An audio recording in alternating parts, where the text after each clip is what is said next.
one nation, under God, indivisible, with liberty and justice for all.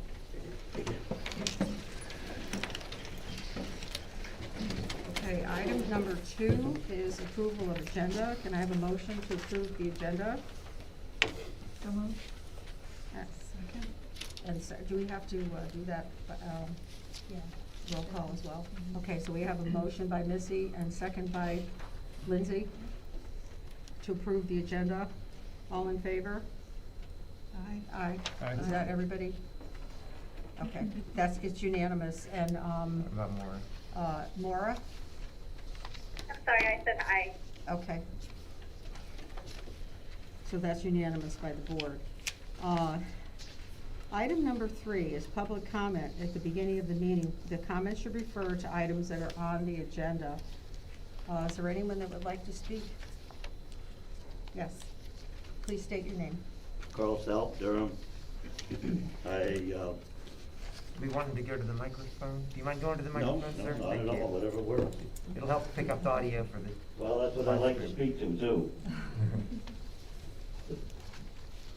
Item 7, the building committee. I listened to that the other night. Nobody could see what was going on as far as the public.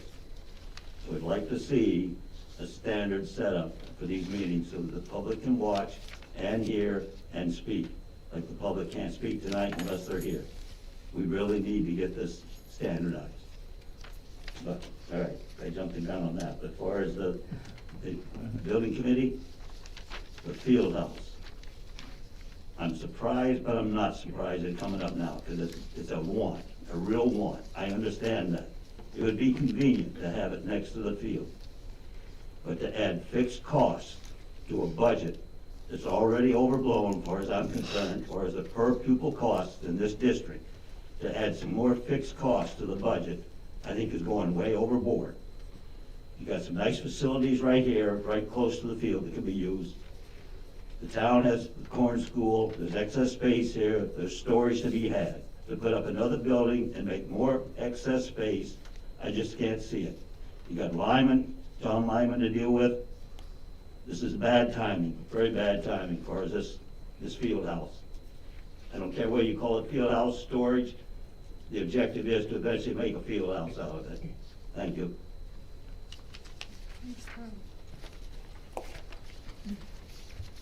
Anyone else like to speak?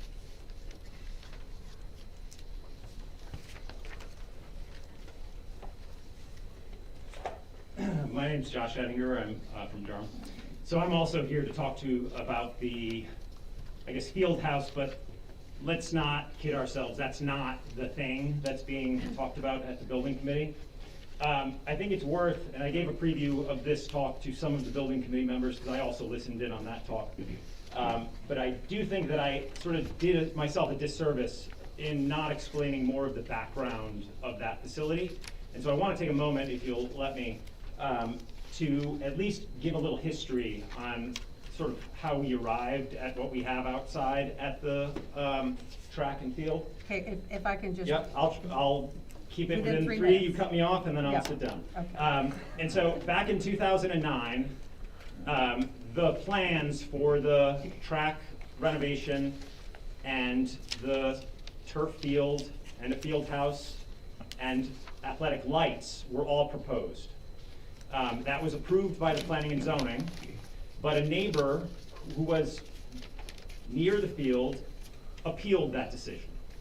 Now, that went to court, and eventually what came out of all of that was that the only way that the Board of Education can have athletic lights on the turf field is if they construct permanent bathroom facilities in that facility. So, what we're calling the field house and what is actually being proposed is a shell of a building that hopefully one day can hold permanent bathrooms.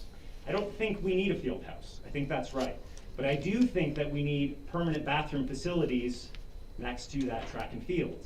And that will unlock, if you will, the ability to have lights, which is actually the thing that I think we want, right? The bathrooms are a want. The lights are also a want, but I think they have more purpose. And I think that is sort of important to recognize that we have learned a lot through going through this pandemic. And I think one of the things that we realize that is really useful is having outdoor facilities. You know, if we had an outdoor facility that could be utilized more fully by having a bathroom, you know, near it and having lights to sort of make it usable after 4:30 in the fall, I mean, that would be a real benefit to our community. And so I wanted to, and you can cut me off if I'm going too long, but let me go through a few things.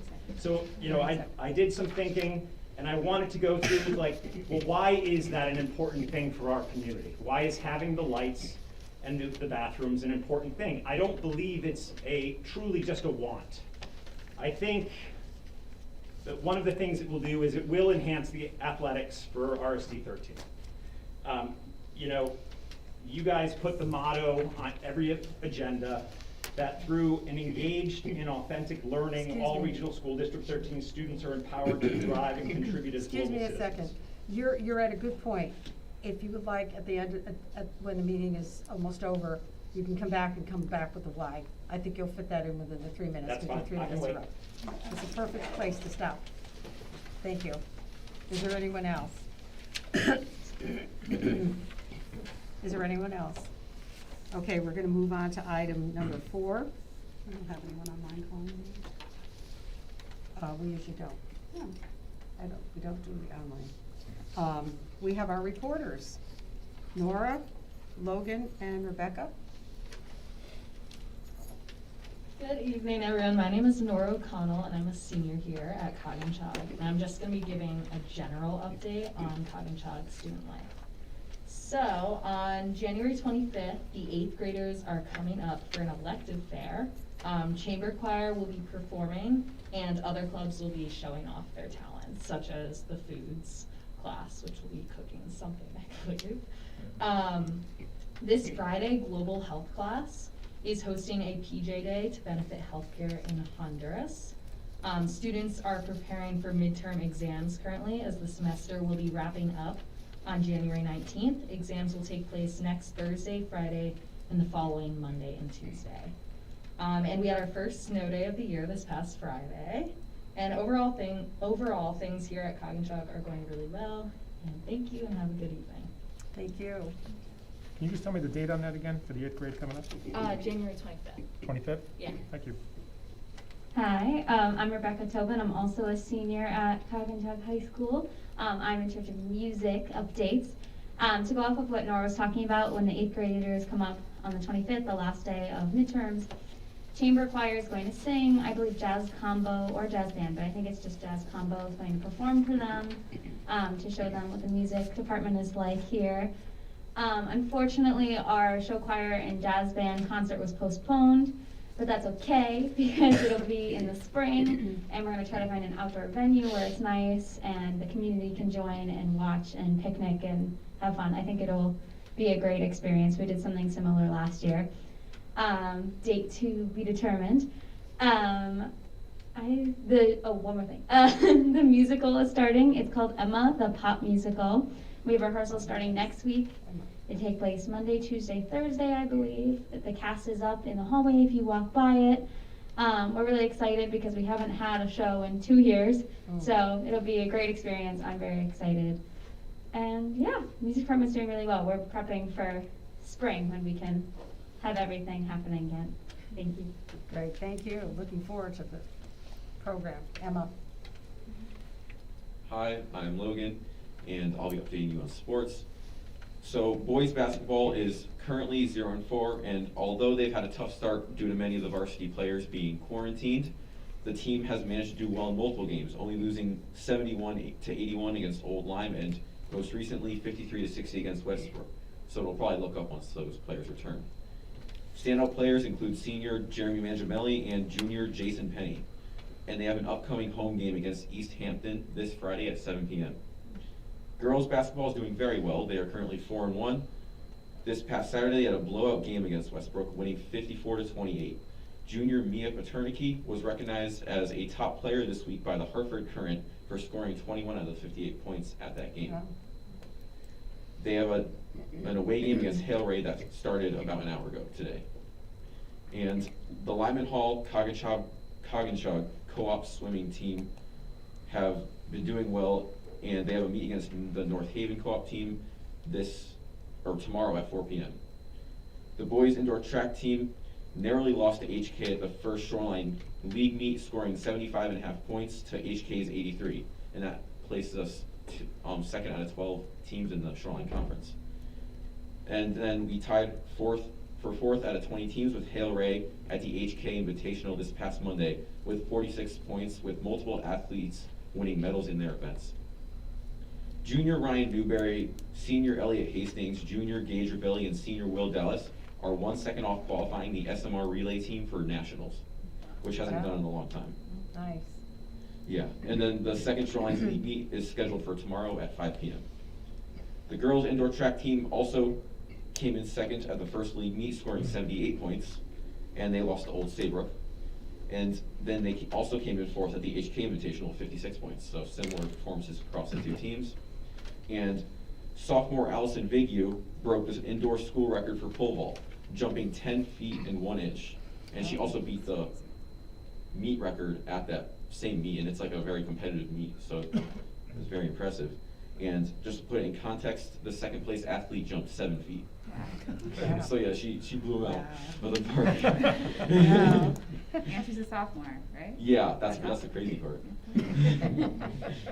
And then girls hockey is currently 0-4 with an upcoming game against the Masuk co-op team this Friday at 4 p.m. Hopefully they'll get their first win. The boys hockey team is also currently 0-3 with a game against the Guilford team today at 5:30. And that's all. Well, thank you. Congratulations to all the accomplishments and good luck for all the teams. Forgive my lack of knowledge on the subject, but indoor track, we do not have a facility here for that. Do we have to do that away? We go to the Hill House High School in New Okay, Haven. yes, you can't do indoor track just Yeah. anywhere. We practice like in the hallways and then outside sometimes too. Okay, thank you. Mm-hmm. Where do you practice pole vault? Pole vault's difficult because Not in the hallway. yeah, Onto the roof. you actually cannot practice it during the winter here. So Onto the it's roof. Really tough. Right. Is the swim team at Lyman Hall? Is that where they? Yes. Thank you very much. Item number 5, we have 2 minutes to approve. The first set is the special district meeting of December 1st, 2021. I would need a motion for that. Okay, it's moved by Bob Moore, and a second? Second. Second by John Manone. If the vote is unanimous, I don't think we need to do an individual call. I think if it's gonna be something more serious, we probably will. We abstain to these? Yes, yes. If you were not at the meeting, you can abstain. All those in favor, say aye. Aye. Okay, and abstaining, anyone abstaining? So that would be abstaining would be Amanda, John, Jason, and Lindsay. Everyone else. And Maura? Sorry, I said aye. Okay. The second set of minutes is the regular meeting of December 8th, 2021. So you need a motion to approve those minutes? Corrections? Okay, we have. It was an 18-page Let's make the one. motion first and then Make a we'll make the motion. correction. Motion to I'll change. make that motion. Okay, so Lindsay makes the motion and it's seconded by I'll second. Missy. Okay. Any discussion, corrections? I believe thereabouts page 5, when nominations for board chair were reopened, I'm stated as voting for both Ms. Dahlheimer and Mrs. Petrella. So I would have to be corrected to say, I voted just for you the second time around. Otherwise, we'd have 11 board members. So, Okay. and I don't know where it would be placed, but about page 4. My lack of knowledge on it, but I was not sure. I asked a question if Victor had the ability to vote. I want that on record that he did explain he did have the right to vote, but I just was not sure, but it would be just kind of good for the record to explain why Victor had a vote for somebody he was not going to serve under as a chair. Okay, so Victor, you want to add, Victor explained why he was eligible to vote. Yeah, it's definitely recorded on the YouTube, but probably Yeah, it's should be there. written. Okay.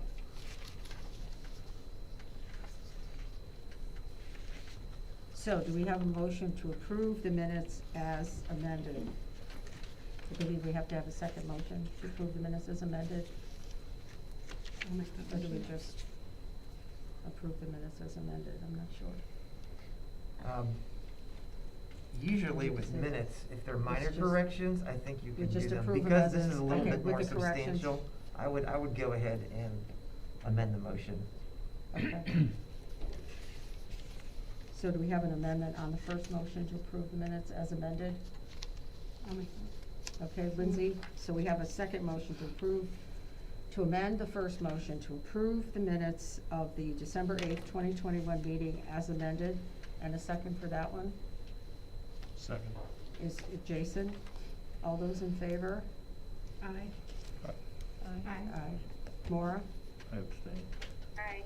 Okay. Opposed? And we have one abstention from Bob Moore. Any other? Okay. Item number 6, our next board meeting is the board retreat, which will be held on January 22nd in the library from 8:30 to 11:30 in the morning. Item number 7, our committee reports, and we had one committee meeting, that was a building committee meeting. I'm not sure, I know both you and Missy were there, Bob and Missy. I took notes. Yep. But I'll be brief. So the building committee met on the 10th. The Picket Lane culvert went out to bid, and that work will begin in May and hopefully be completed by August.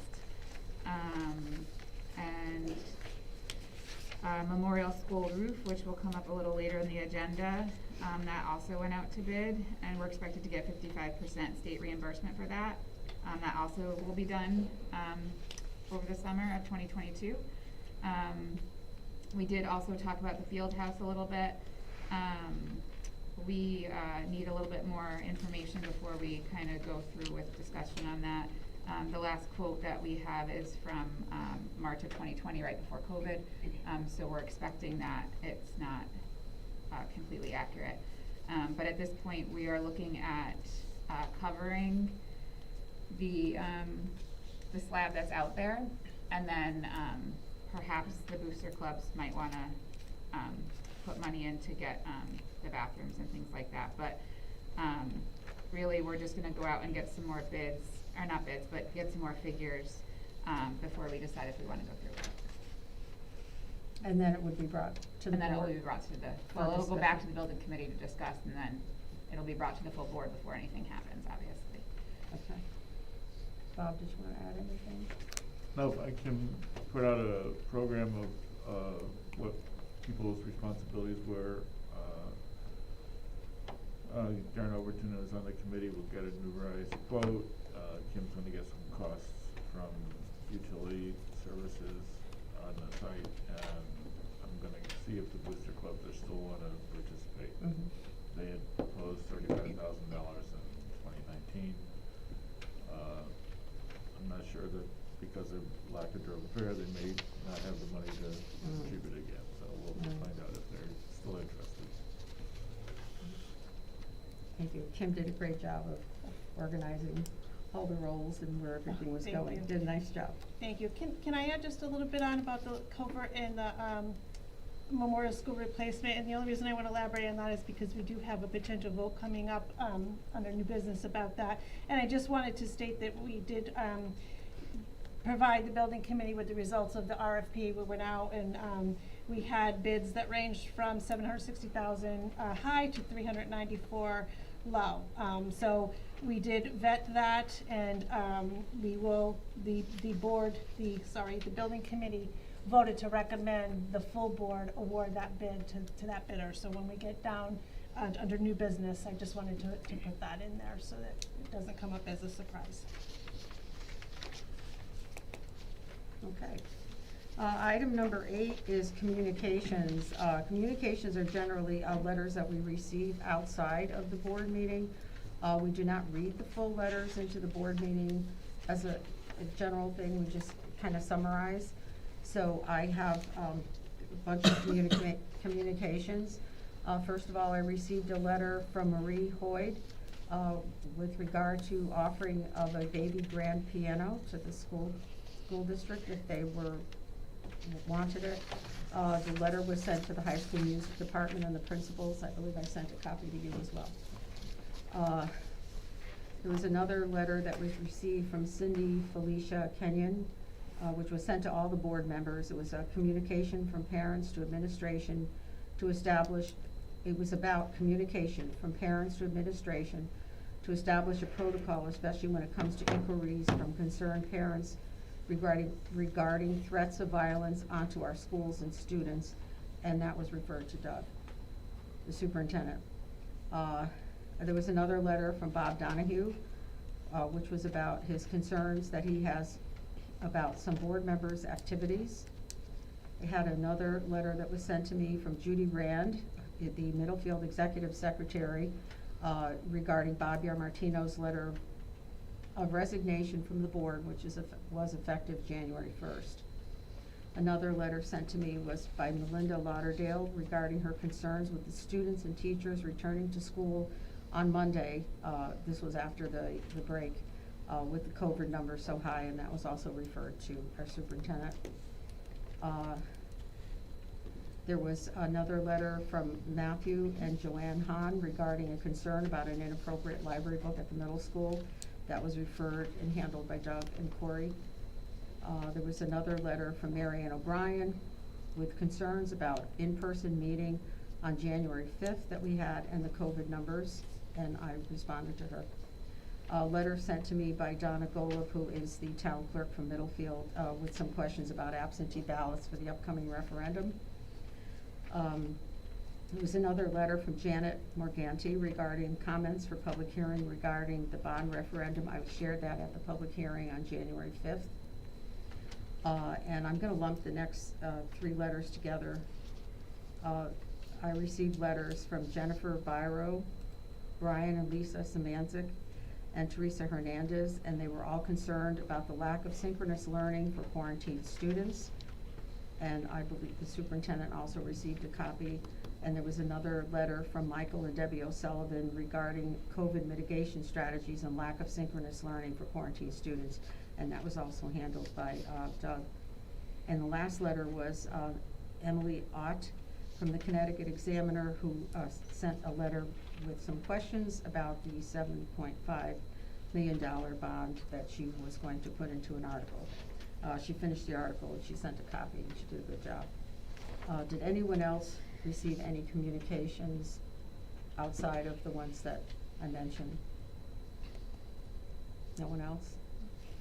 I've had one, I think it piggybacks up on the one, it's a different communication, but Mary Ann O'Brien contacted me, and she wants to strongly suggest that we add to the next agenda item talking about streamlining our communication for online, similar to what Carl had brought up, to align with Durham and Middlefield's town meetings so that Zoom becomes the primary way in order for people to join meetings and get input. She had a very hard time during the district hearing, and she tried to get on for the building committee to dial in, and during the district hearing, and there was an issue with audio. It was actually behind by like 2 minutes. So when you were trying, you couldn't figure out who you were talking to on the phone, even though we could see each other in Zoom. She said she couldn't tell who she would be talking to.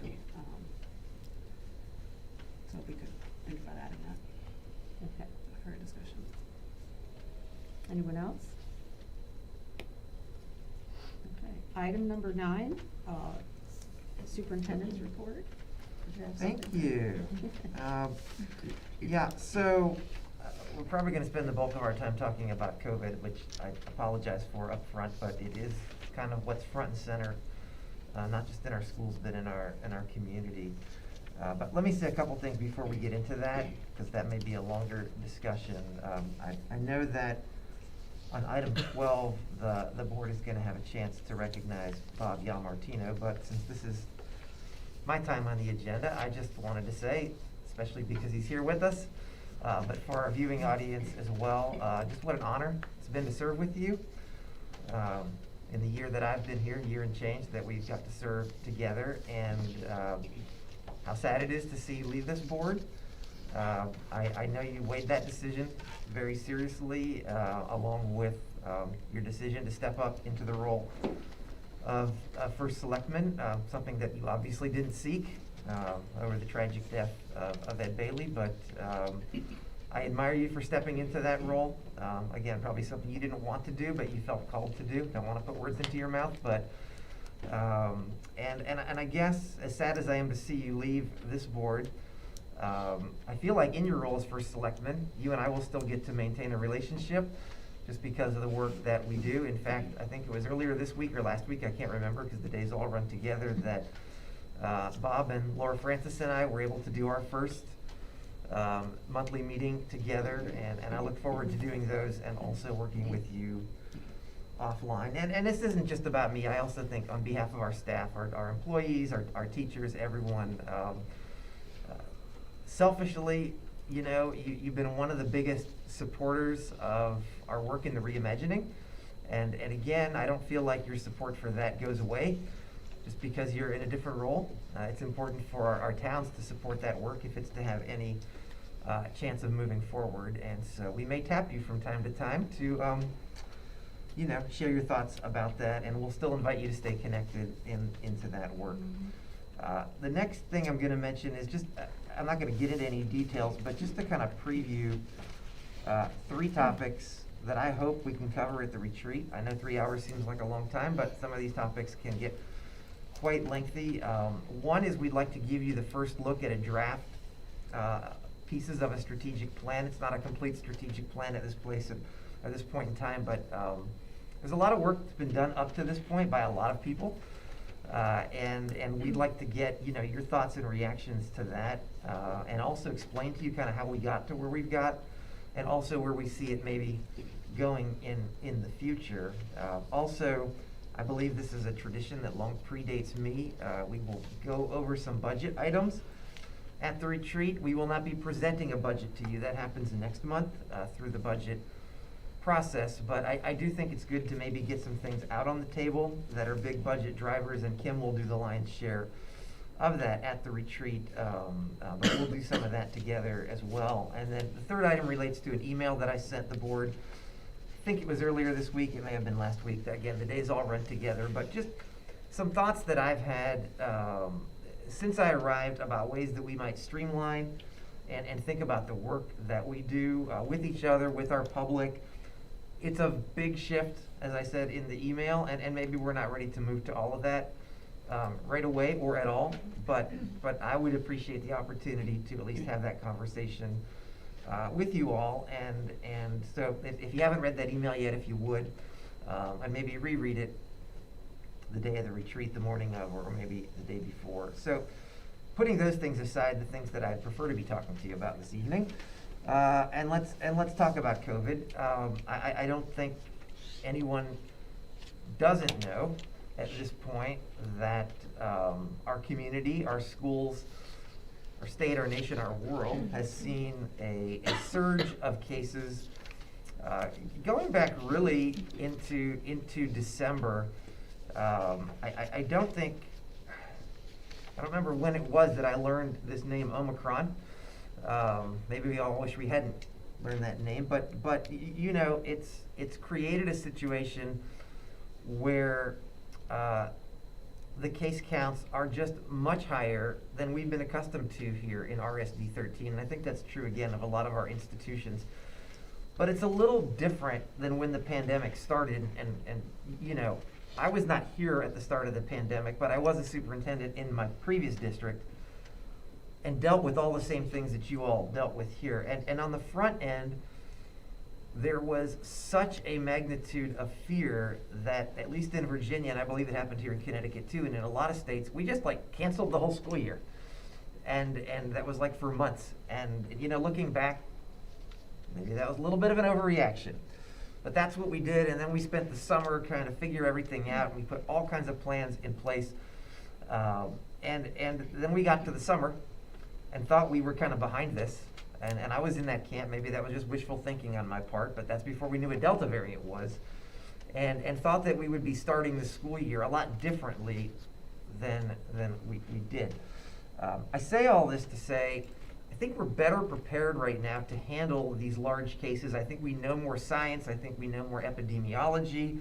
Not that any of us are necessarily scientists or epidemiologists by trade, but we get a lot of updates all the time from those folks at the local level and at the state level. And so we feel like we're getting the best information all the time. And so my position and the staff's position all along for this school year, and really going back to last school year, because it predates my time here, is that we feel like even in spite of these high case counts, that the best place for children to be is in school. And that we're going to try to continue doing that and doing that safely as we've been doing all along. And there's a few people in the community that don't agree with us, and I respect and I honor those perspectives, and we've listened to that. And again, that was a very long communication list, probably more than we've had in a while, and I think that's important. But a few things to point out, and I probably don't say this often enough, but I have an audience here and a live stream audience, and I just think it's really important that we thank our teachers, and Craig is in the audience, so thank you, Craig, and not just our teachers, all of our employees for making this work. And I say this because if you read news around the state and around the country, every group of teachers and every group of school employees is not necessarily responding to COVID the way that our folks have stepped up in RSD13. And I just think that's something we need to constantly repeat and thank, because if they wanted to respond differently, we might be doing something else, or it might be more problematic. And I believe that's because they put the children first. And hopefully that's the same as what all of us do. And I think it's because they also believe the best place for children to be is in school. And so I think that needs to be celebrated. In fact, I've gotten to the place now, ever since this surge started, where every day when I leave here, and we've been able to finish another day of school, I consider that's like a high five victory moment. And it is on two fronts. One, just because it is. But secondly, even though we do publish daily on our website our case counts, we're not so specific about, learner, adult, employee, just kind of all of that works. It's just by school, and that's to protect people's, privacy and all that. But there have been a number of occasions going back to December where we were very close to closing school on multiple campuses. And that is because of the availability of staff. And so it's been close. And so that's another thank you to our teachers and administrators and everybody in our buildings and in our central office, because when we have these conversations, it would be very easy and tempting just to say, and we did this last year, because we had these remote options and all these other things where we just said, you know what, this isn't going to work. We're just going to go remote for the next day or week or 2 weeks. And you all lived through that.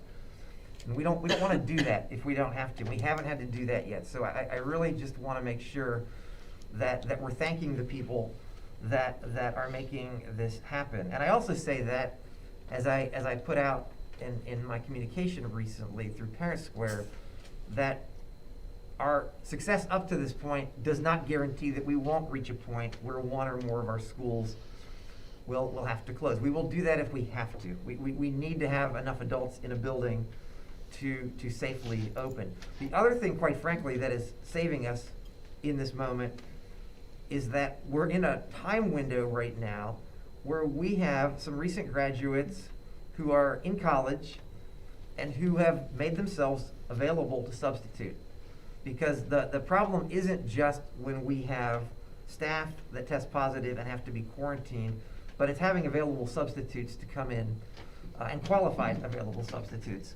And the state's been very flexible with their rules on that, and I just think it's so great that our graduates think enough of of their community and their schools to come in and do this. Now, they also get paid, so, right, there's a benefit for them too. So I think it's kind of a win-win, and it's nice to be out in the schools and see that. And so that's all part of it. So, setting all that aside, because I think that was the important place to start, a lot happened over break. We didn't just see surges of cases. Our state was scrambling to react and respond to new guidance from the CDC, affecting a whole lot of issues. And so that guidance was received late in the evening on New Year's Eve, December 31st. So that it didn't position us too well.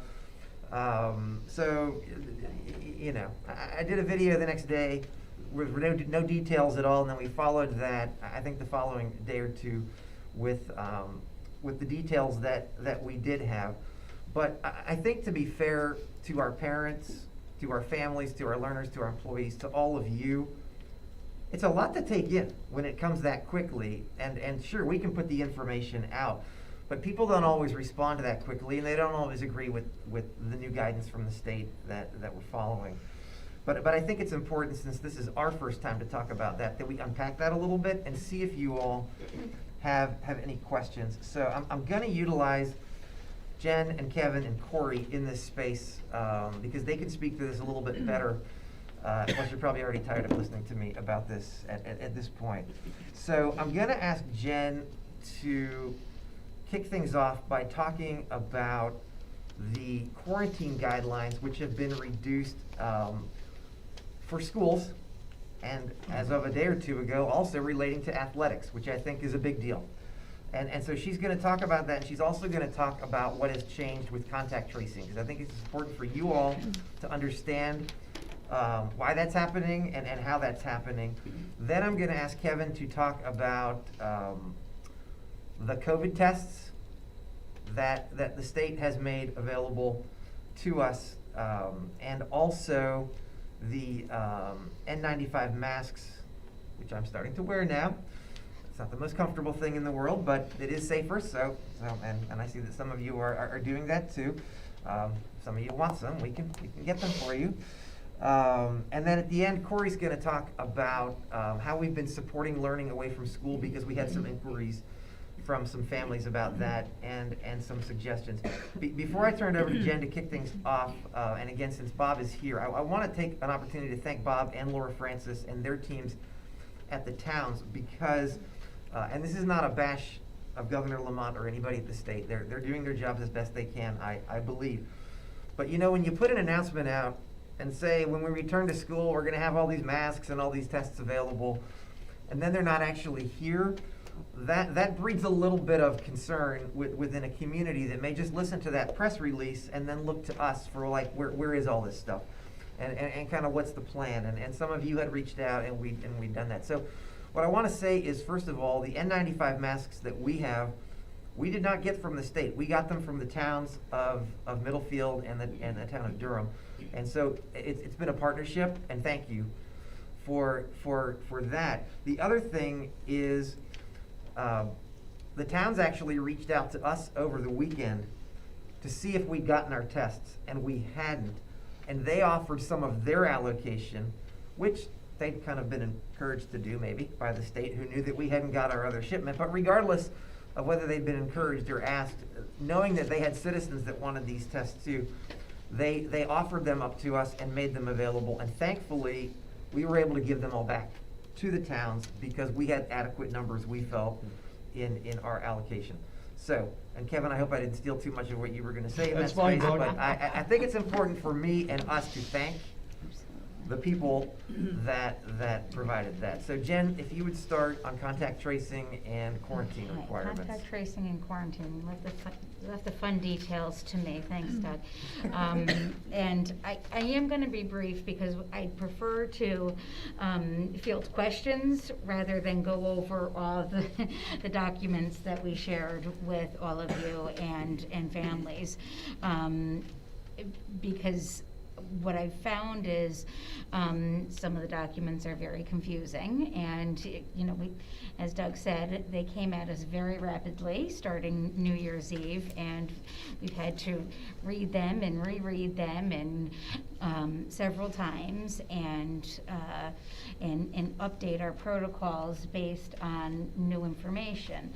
And they can be confusing because the new information is different for people who are fully vaccinated and individuals who are only partially vaccinated or unvaccinated. And that is based on direct recommendations from the CDC and the Department of Public Health, and we all along have been following guidelines from our local health department and the state of Connecticut education department. So I too wanted to start with a thank you, and mine was to teachers and staff, but also to Pam Bransifort and our nursing staff, and I have to put it out there, and probably hundreds of you have spoken to Pam in the last 2 or 3 months, and certainly over the last 2 years, and Pam has put forth just an amazing amount of time and effort coordinating and leading, you know, our charge to keep our students and staff safe and healthy and keep our schools open. And she has just done a remarkable job, and I'm certainly grateful to her. As well as again, you said our teachers. I also wanted to talk a little bit about our learners. And, you know, when the 3 of them came up tonight, and as I was thinking about COVID over the last 2 years, it has been challenging for everybody.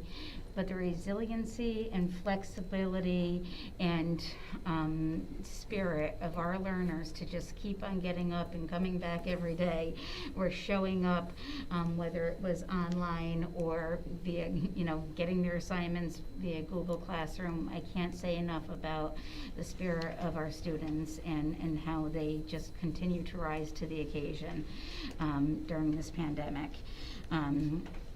And that includes their families as well.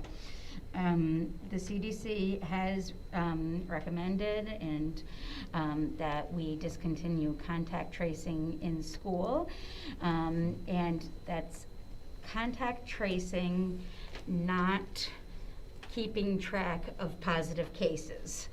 And so the contact tracing, school contact tracing over the past 2 years took an enormous amount of time and yielded very little success in terms of preventing positive cases, because the data has shown that cases are not being transmitted in school, even close to the extent that they're being transmitted in the community. And that's because of our strong mitigation strategies, our mask wearing, and in our protocols. So there was there's just many hours spent on contact tracing, and it wasn't yielding back to people, you know, who were close contacts in school ending up as a positive case. And so that was preventing students from accessing in-school education for long periods of quarantine time, and which, again, back to Doug's original statement, is not what is best for students and learners.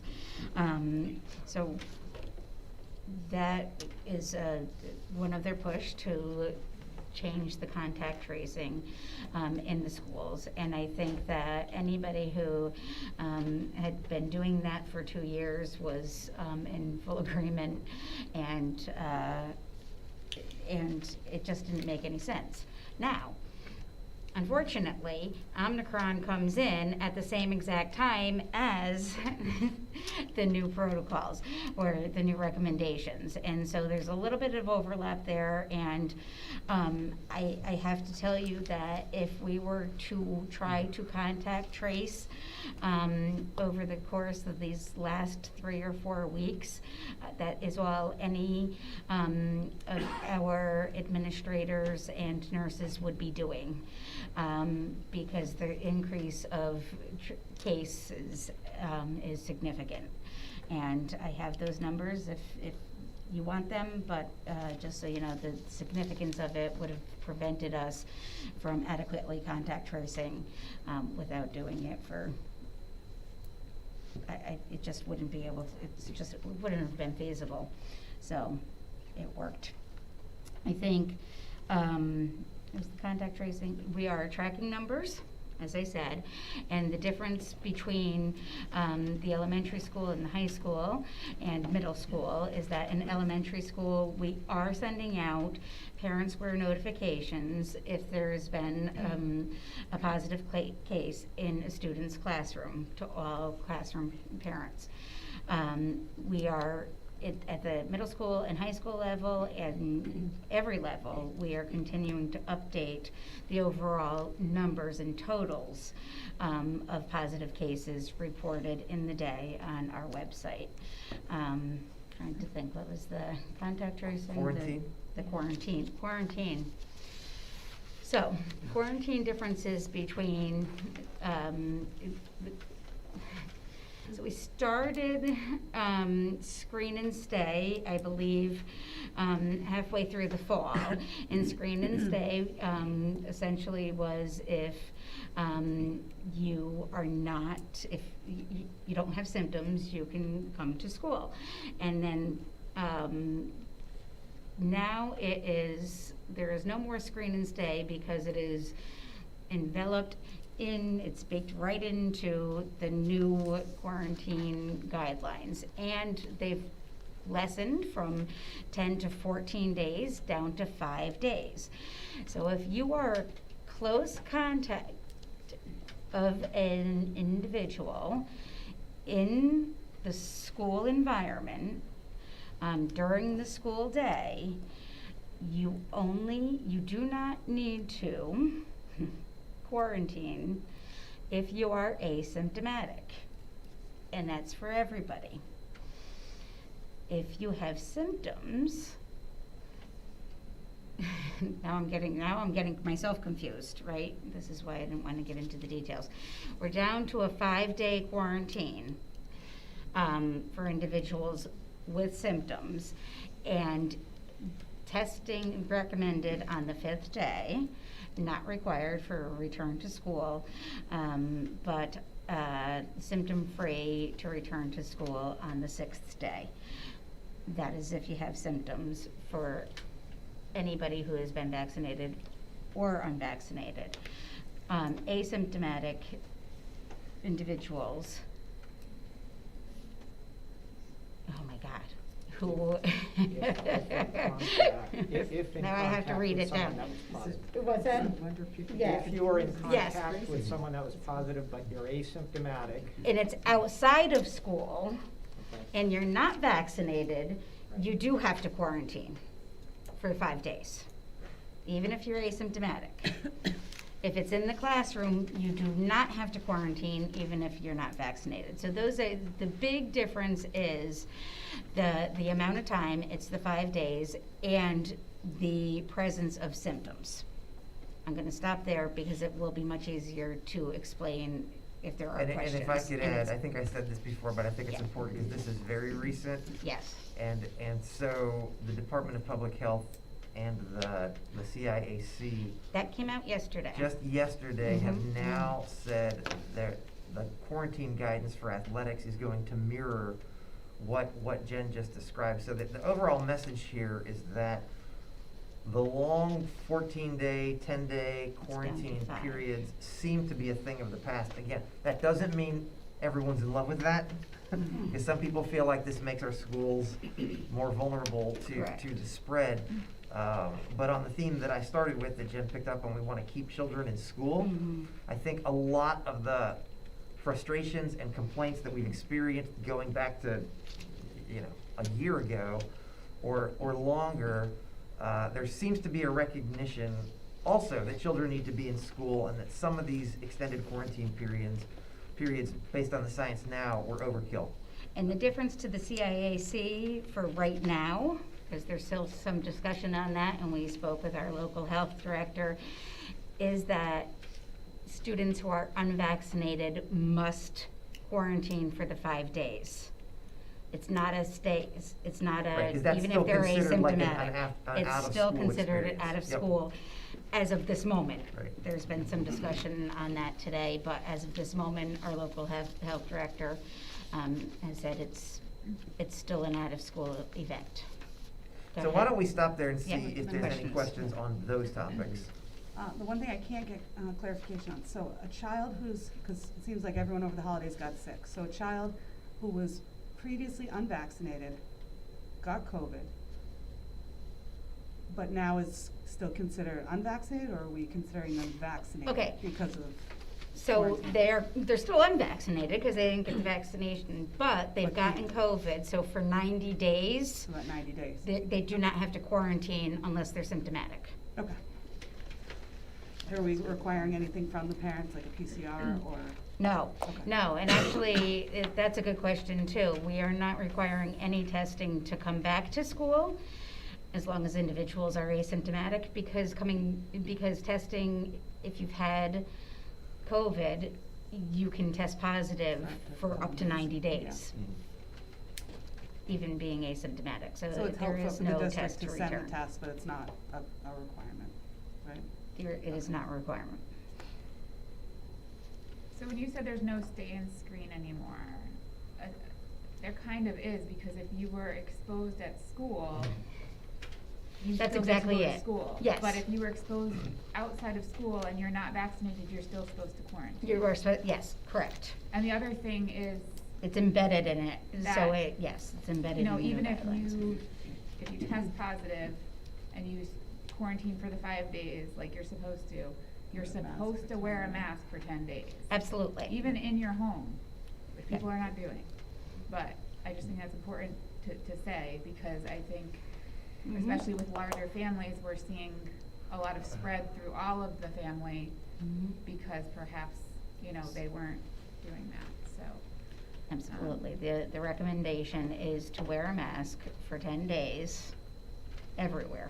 And then I didn't see the new CIAC guidelines, but, so what you're saying is, if they're exposed at school or exposed anywhere, they still have to quarantine for a minimum of 5 days? Not in school. Not in school. No. So sports. But no, and but for outside. sports, I Sports, mean. correct. No matter where you, Because they're still considering it after school It's still hours. out after school. And again, it's because of the nature of the running around and, yes, there's but like, so the say increase you are of. not vaccinated and you're exposed at school, you're not supposed to do sports because you were exposed.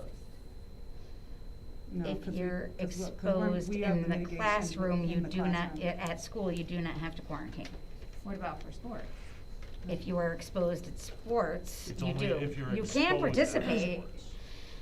Because it's. Oh, you're saying, I hear what you're If saying. you're exposed during the During school day, school. can you play sports Because after the school? previous day and screen was only to allow children to attend school during school hours, not to attend Not for after-school extracurricular Right, that's activities. where it Right. changes. You're right. So explain it to me. No, you're right, and the new, no, you're right, and I didn't read that in the update that came out yesterday. So I will have to look at that for you, We'll get you because that you're right. answer. We have Well, to, it's we not have to necessarily for find that me, but it's answer. just for the general Yeah. population. You're accurate, and Um, again, yes. And it'll come up too. Yeah, The- no, it's yeah, a great while we're on the question. sports topic- Absolutely. And I think, I think it's good that we're giving people a test, and I think it's good that we're now, accepting the home tests or whatever. Mhm. However, anytime that the test is not performed by a medical professional, there's a high risk for inaccurate testing. Yeah, which So- is, again, it's another pivot on the state, because Correct. for months and months and months, we were asking, can we use home tests, can we use home, and the answer was no. Right. all the reasons you just stated, And it's Missy. just, And, We and, couldn't know it's a what to scary get thing. now it's because just a now matter of- everyone has it, but hey, sure, you can have a home test, and Right. sure, we're gonna accept that, cause it's yeah. totally accurate. The other thing I wanted to make sure you all knew is that we had I think a very interesting discussion in December about guidance that was supposed to kick in over break for sports that would have allowed vaccinated players to be unmasked. And we had kind of held firm that we were gonna continue that, where a lot of districts were gonna go that route. Well, like literally the day before break, they came in and said, no, we're not doing that because of Omicron and all of that. And in their updated guidance, everybody's still masking, you know, officials, At all, players, coaches, yes. spectators, everyone, vaccinated, unvaccinated. And so Correct. I see that as a positive Absolutely. in all that. Everybody's masked at all times for team sports. Individual sports, gymnastics, they can take their Right, there are a masks few off. There's a exceptions, few yeah. exceptions for individual sports when they're 6 feet away from others. Mhm. Do So they when still we're have to traveling- go through conditioning after if they've been exposed? The basketball team has been going through conditioning. Right. Yep. They still have that conditioning after. Those are 5 the days. CDC guidelines based on the American I think it's Pediatrics, 10 and there's, days. yes, mm-hmm. And they have to do a test, a pulmonary test or Right. some function test. Mm-hmm. I'm gonna see if that's in the Yeah. update. What's happening, so when we have, an away game, we're following our guidelines, or are we following their guidelines? Now it's everybody. So Oh, now everyone has the same- everybody has Okay. to be masked. So it's not by So school? they're uniform now. Okay. For away games, we would have, followed, we would have been masked for our athletes and coaches, but now it's everybody anyway, so, for now.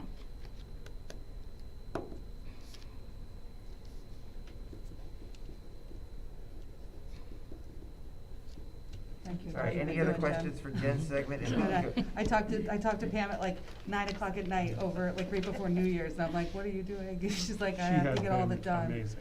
She's been, Amazing. she's been wonderful. She And, has. She's When I great with didn't the understand she's been something, great with the she kids told too, me so 3 or 4 much times. appreciated what she's doing. Yeah, All right, so thank- Kevin, if you could give an update on Yep. the testing and the masks? Very good, and I too will second and third the efforts of Pam Bransford, who's our COVID liaison. She is on a pedestal, and I just can't say enough about all of her work and all of the support she's given not only to staff and to students, but the entire school community. So accolades to Pam. So again, two of our biggest strategies in mitigation in terms of COVID are testing and masks. And with the increase of the Omicron variant, suddenly we found that testing was very, very difficult for our staff and basically for everybody to get taken care of.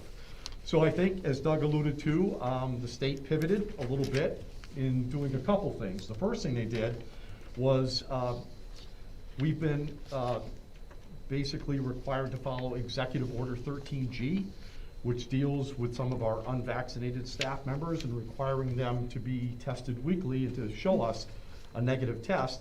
And the state pivoted on that and said they were going to suspend the Executive Order 13G for that period of the holidays. And as we all know, the frequency of the Omicron variant and the number of demand for the test resulted in the fact that there were no tests available. So the state did promise us tests because they were essential. The state also indicated, and through the CDC and the DPH, that N95 masks are also a very, very good tool in combating the increase of the Omicron variant. So the state promised the supply of masks. So we all had marked in our calendars Monday, January 3rd, as to the day we were all going to return, with the hope that we would have an adequate supply of tests and an adequate supply of masks. And lo and behold, we didn't quite get what we were hoping. I think Governor Lamont provided due diligence, but through supply issues and things of that nature, we weren't able to come through and having those in place on Monday, January 3rd. But the state communicated with us and provided us with antigen home test kits that we could distribute throughout the district. So we received information on that on Wednesday, January 5th. And we sent an individual from Jen's staff, I believe it was Lori Wozniak, down to the Emergency Management Zone 2 headquarters in North Haven, and we were able to pick up 630 individual test kits. And I think one of the real advantages of being a small district is being able to pivot quickly and be able to move quickly and to be very dynamic. So we were able to run those up, and that very same afternoon, we were able to distribute our test kits to all of the individual schools. So by 2:30 that afternoon, each school had a supply of test kits. And I think there was some deliberation on our part. We wanted to be strategic. We wanted to be somewhat methodical in how we distributed these test kits. We weren't mandated to distribute in any way, shape, or form, but we decided rather than making a supply available and be in a first come, first serve, we decided to allocate our test kits, I think, in a much more judicious fashion and really try to maintain our supply to meet the needs of our students and staff. So we worked as a team to develop criteria by which we would distribute kits. If we had students who were symptomatic or parents requesting test kits for their students, we were able to have them complete a Google form and provide those test kits to any parent or student who needed those. So we've been able to hold on to our allocation. We've used those currently at Coginchaug High School. 45 test kits have been distributed. At Strong, 15. At Memorial, 16 test kits. At John Lyman, 19. And at Brewster, 20. So we've been able to distribute 90 test kits each building. So based on those numbers, we're still doing okay. But it's a very, very important tool for us, and also for our unvaccinated staff members. It's been a godsend, because if they didn't have tests, they wouldn't be able to work in our buildings, and that would be an increase in terms of our staffing issues. So from that perspective, we are very pleased to have these test kits, and as a district, we seem to be doing okay with our allocations and our supplies. We didn't hear anything on N95 mask until Thursday, and I'd like to thank the towns of Middlefield and Durham, who contacted me, and Bob, as first selectman, contacted me early Thursday morning, and he said, "Guess what, Kevin? We have masks for you." And I said, "That's great, Bob." And I believe you said you had 460 masks, correct, Bob? Yeah, I think I dropped off 480. So Bob was able to drop those off at Memorial School. I reached out to Kevin Donovan, who's the emergency management officer for the town of Durham. They had an additional 400. So we were able to get those on Thursday and allocate those. And on Friday during the snowstorm, the custodial staff distributed those to all of the buildings as well. So each school had an allocation of 120 masks. So in a nutshell, we're doing okay with both test kits and masks. And you know, it's one day at a time in this pandemic. We try to be mindful of what we need to have going forward, but at this point, we're doing okay. So the masks are for the staff? The masks are for the staff and for students. So if students want to request an N95 mask, there are masks available for them as well, Missy. Yeah, my understanding is that it would be the older learners, that they're not gonna fit the younger ones that, I mean, I guess it's all based on like the size of your head. That's kind of what I was But- getting at, like, it's not worth giving it to a kindergartner because it's not gonna fit properly. And they do hurt. But I just think at least unstated. that is good that we're able to offer that to our staff, and they can feel a little bit safer. And, you know, in the medical field, we do wear this on top of the N95s, and that just helps the N95 last a little bit longer. So if you wanna share that with your staff, it's not as comfortable, but it definitely, you know, extends the life of the N95, so. On that subject, is there any real guidance? I'm sure you're gonna hear a million and one opinions depending on who's interviewed on television, but last I heard a few days ago, an N95, you can get 40 hours out of one. You know, if we need to be judicious with giving them out to the teachers, you know, it shouldn't be just chuck it out after a day. I don't know. What is the real procedure on that? You know, we're I gonna run think- out quickly if it's chucked in after a shift. That's it, Jamie. I think there are procedures to sanitize them. I would suggest strongly that after wearing a mask all day for 2 or 3 days, you would discard that and get a new mask. So I think that's what we've been trying to do for staff. I think the demand for staff masks have been steady, but not overwhelming. We don't have a lot of folks Staff members clamoring for N95 masks.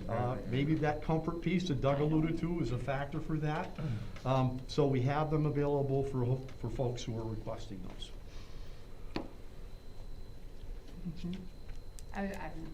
I mean, in the medical world, really, unless you're fit tested, then an N95 is only as good as a mask. I mean, when I got fit tested, I went through 4 different ones before I found the right fit, and that's, but I think they're better than this, and they're much better than cloth. So if we have it, but we're told to wear them until they break, pretty much. So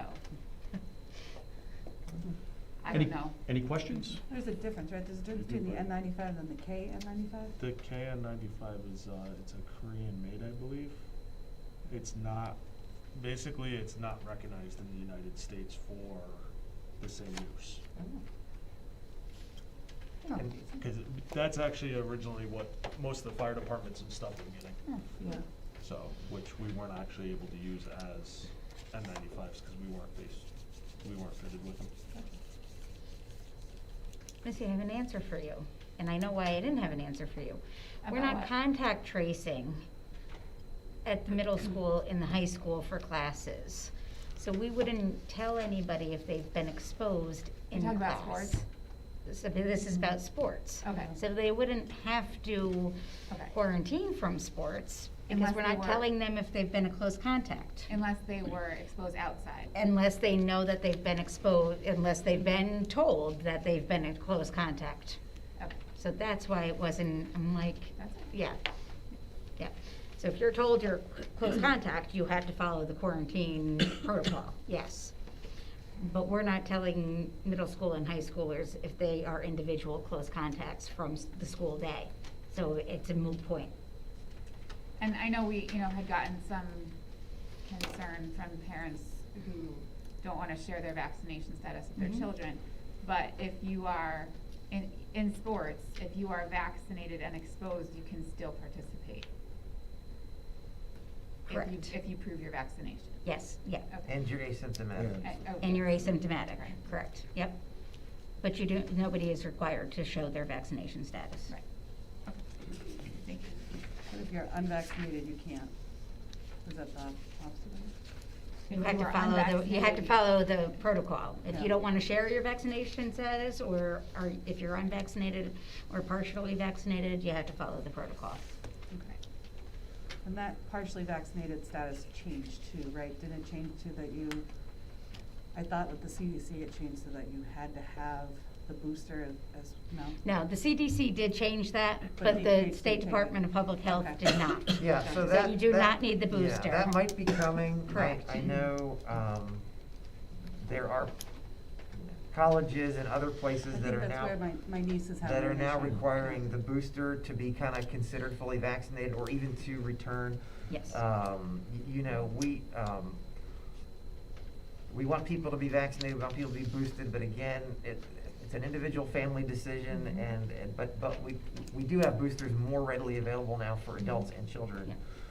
than we've had in the past. And the science tells us it may not stop you from getting COVID, but it should stop the symptoms from being as severe. So it feels like the safer way to go. Yeah. But the booster is not required. At this For time. fully vaccinated, yep, at this time. And how are we dealing with mitigation for, the music department for band and, cause I know for a while they were outside and then they had like holes or special masks. Yeah, the music guidance hasn't changed. That hasn't, okay. No. Yeah, I think you heard from Becca earlier. There's 2 challenges right now with music performances. One is gatherings indoor at this point. We know we did it before the holidays, and I'm kind of glad we did. Those were great concerts. But the other is just the impact of a lot of the learners in band and chorus who haven't been consistently not just in but together, and so their ability to even perform to their standard, I think would not meet where they want to be. So they're hoping to push off a little bit time-wise and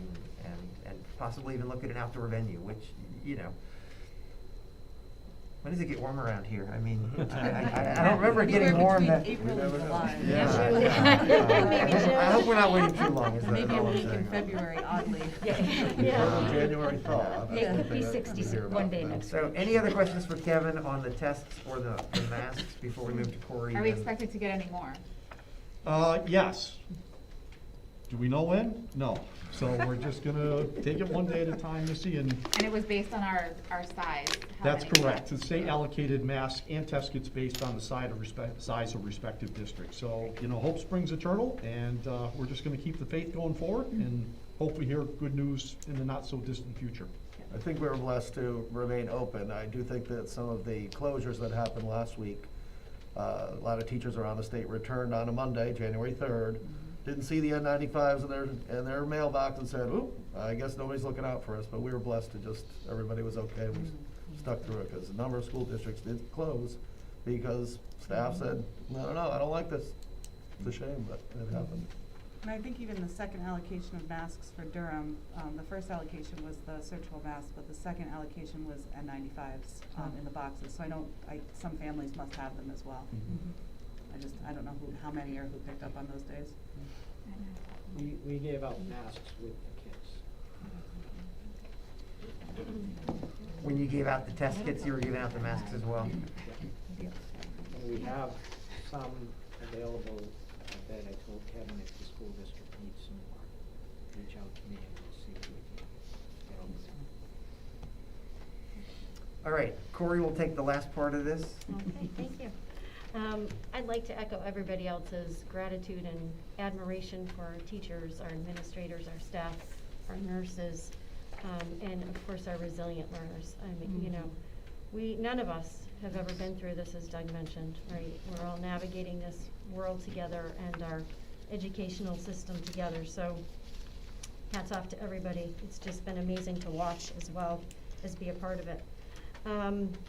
So, as you know, our learners came back during the school year, and we were very hopeful, as Doug said, that we're in person.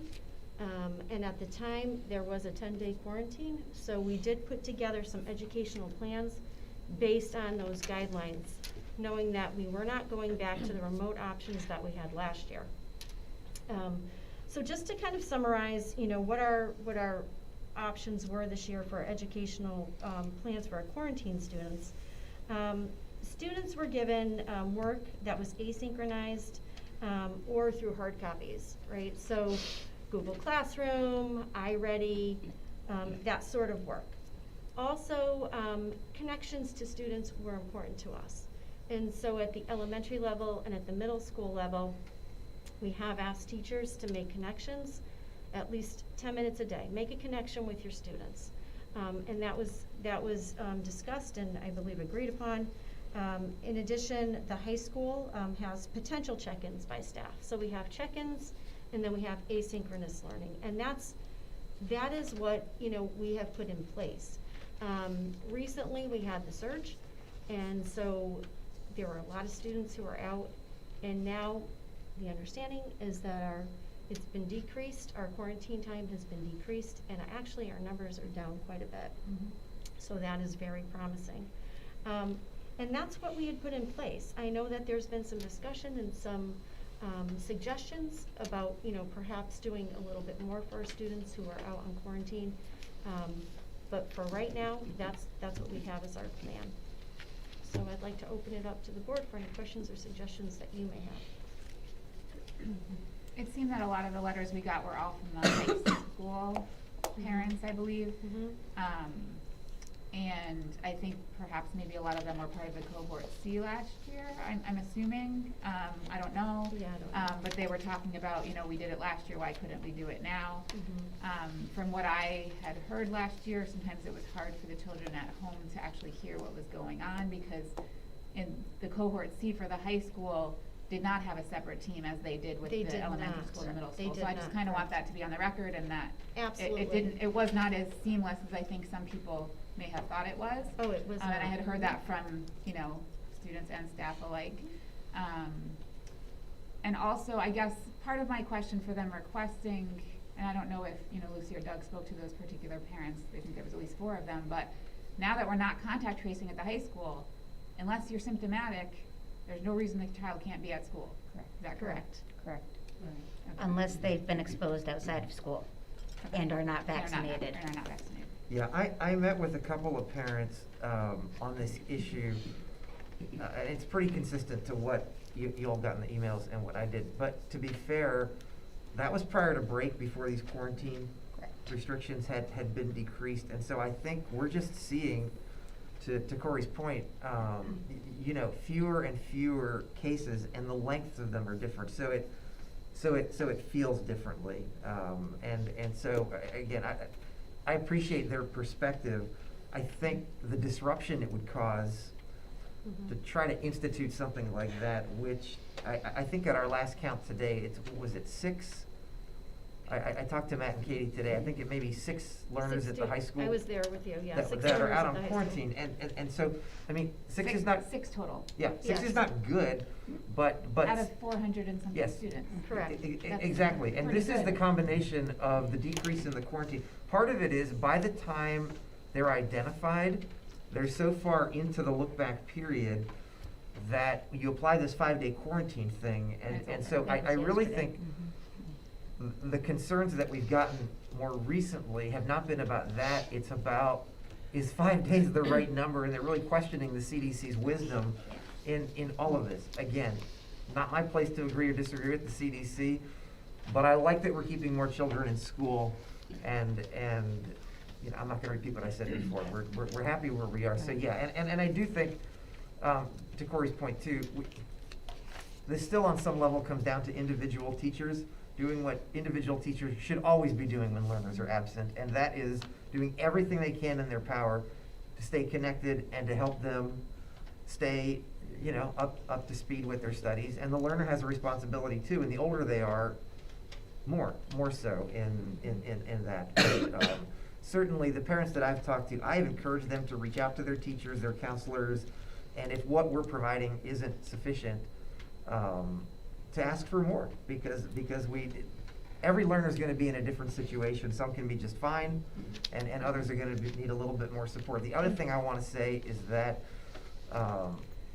I've made it clear to our administrators, and I think they have to their teams, and Craig can correct me if I'm wrong, that we need to be more than flexible about makeup work and return dates and midterm exams and all of those things, because we don't want to have a double whammy here. So if things were not great for their learning on the days that they were out, we need to be more than flexible in catching them up when they do get back, and that includes deadlines and things like that. And I haven't heard that our teachers aren't doing that, and I just think we need to do that. And I think that was I can't speak on all of them, but I did speak to just one of them because she was up the street.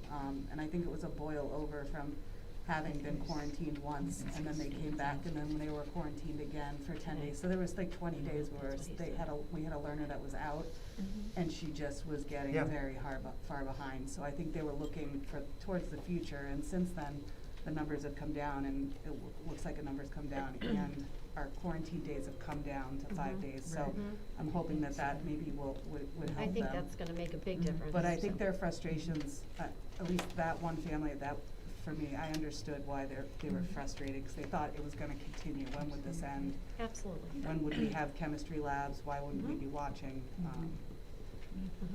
So I have a question about a kid who, let's say, gets COVID and is very sick, or they have symptoms. Like, I still have a cough. I've had COVID. I had COVID over Christmas. Sure, yes. Is this kid going to be kept out of school, or if they are out of school for longer than 5 days because they have to continue quarantining, what are we going to do for them? So I think, again, I'm not sure if I don't think there was a total of 6 kids absent. I think there was 6 kids who had to quarantine, and there were several kids And that was absent. just So at the I high think school. that's just at the high school. So I think when a student is sick, and they're sick and they have symptoms, they are out sick, and if they cannot do work, they can't do work. So we recognize that, you know, we will have to support them when they're feeling better and, you know, ready to come back to school. And but I don't think that's the same conversation as No, and I providing think, yeah. virtual learning, because Right. they're sick, they're home in But bed. so if a kid is out Mhm. and they still have symptoms, are they going to be allowed to come back? So if they still have a cough and a congestion and that- all of this. As long as they don't have a fever. As long as, there's no yeah, fever, so- but that is listed. So, those are the quarantine guidelines for the symptoms. If you are diagnosed with COVID, you're out for 10 days. And that, and you have, because you're diagnosed and have symptoms, you're out for the full 10 days. Wait, if you're still sick, if you still show symptoms. So yes, you will be out longer while you have symptoms, and I think it's up to 14 days. Right, But symptoms so a kid could be home for decrease 14 days and would probably fall behind. for if they're- 14 days, yeah, and that would be. But within, if it were 14, can I Yeah, just chime in absolutely, for a yeah. minute? Because I think your question is, if a child is out for a long period of Mhm. time, how are we gonna connect with them, right? Absolutely. So that definitely is, and I know our teachers, if a child is going to be out for 14, they're gonna connect with their students. And at the middle and at the elementary level, they make those connections, Already or doing are it. supposed to be making those connections every day. For example, my daughter got quarantined for 10 days. Mhm. Went back to school on a Monday. Her sister got positive on Tuesday. That Tuesday, that Wednesday, before the holiday, she Mhm. had no school, nothing was sent home to her. So, and we notified the school, you know what I'm saying?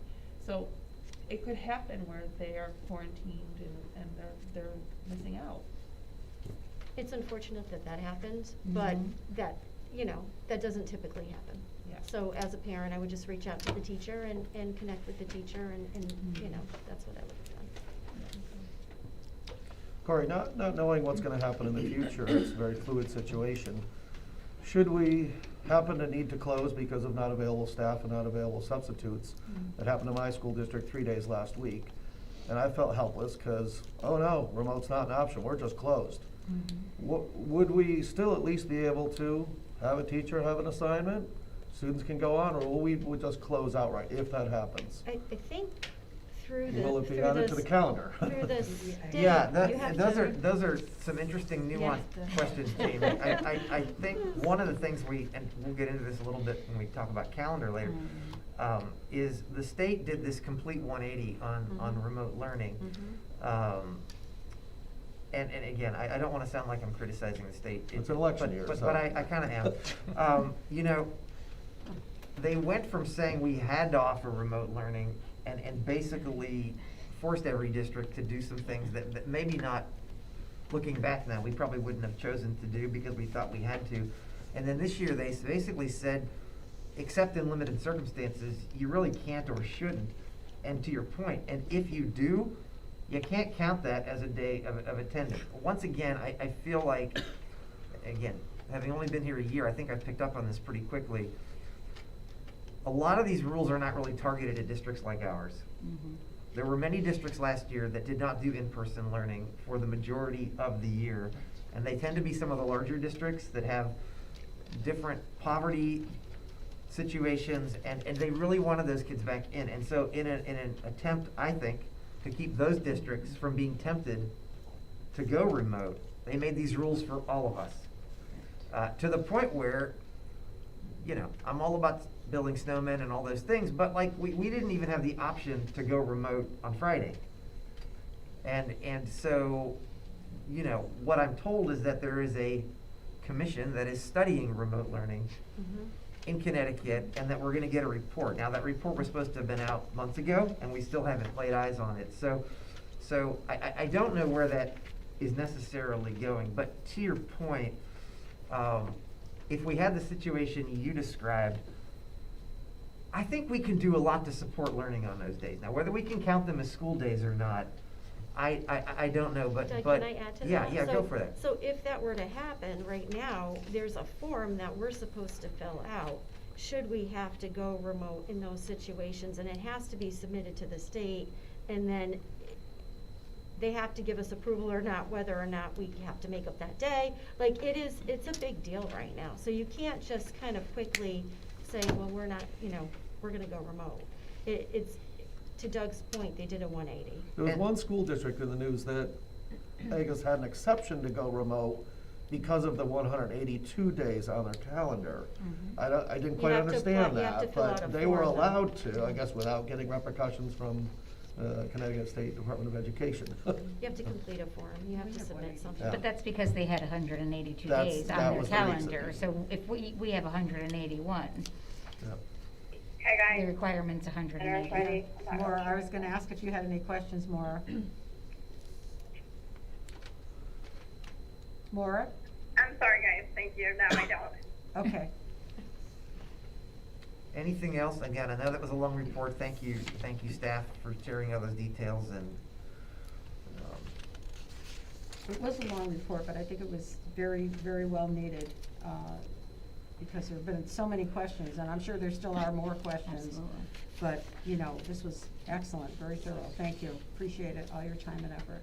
And we know how much you did, you and Doug were doing over the holidays when you should have been with your families, so we appreciate it. not just us, a lot of people. Well, those are the ones I knew at the time. Yes. Let's just hope that while we just went over all this, the state isn't changing it. Yes. And if I know Yes. tomorrow it's all different, because that's happened Stay before tuned. too. Oh, you don't like It the will. weather? It will. Wait a minute. Okay, we're gonna move on to item number 10, Director of Finances report. Did you have something, Kim? I do. So as we closed out the month of December, we have expended 54% of our budgeted expenditures in the general fund, and we have received 51% of our budgeted revenue.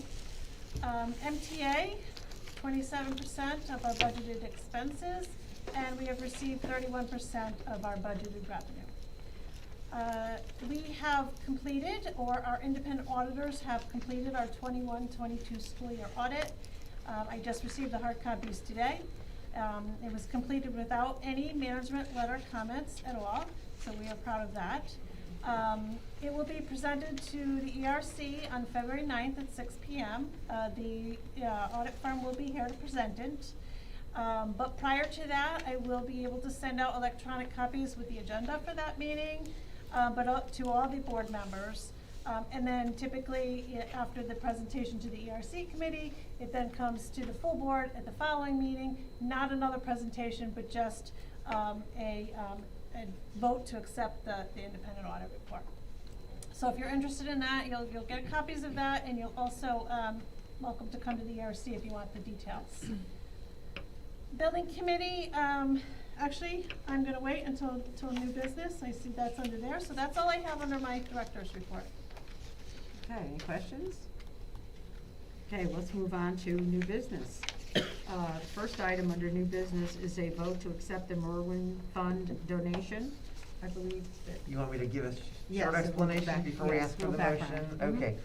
So, one of the things I discovered when I first got here is that there is a Charles H. Merwin Trust that was established in 1906.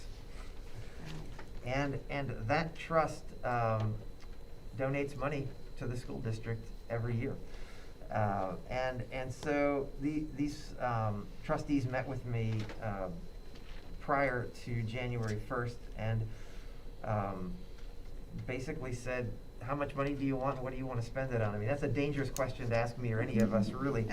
But what we're going to ask you to do tonight is accept the donation. And for newer board members, that's part of board policy that donations have to be accepted.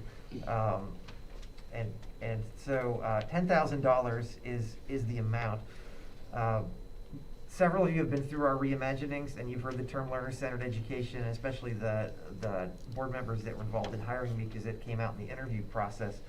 And I don't have time tonight. We'll get into some of that in the retreat, and we'll have other options for you on this. But basically, what I asked the trustees to do, and which I was pleased that they agreed to do, is rather than us trying to come up with a specific way to expend those funds, I asked them if they would consider, and they did say yes, using that $10,000 to establish mini grants that our teachers and others could apply for if they wanted to try some new things related to learner-centered education.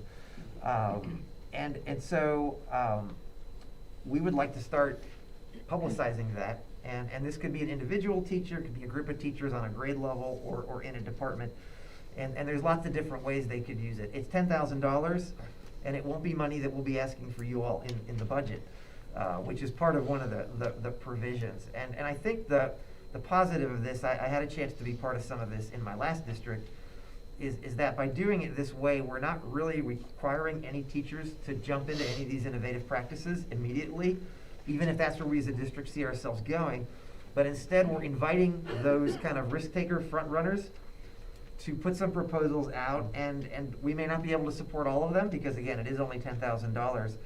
But I am just thrilled that the trustees were okay with us going this direction, where I didn't actually tell them this is exactly how the money will be spent, but we will report to them, as we're required to do, once this happens. And so that's probably way more of an explanation than you wanted. What we need is a motion to accept $10,000 from the Merwin Trust.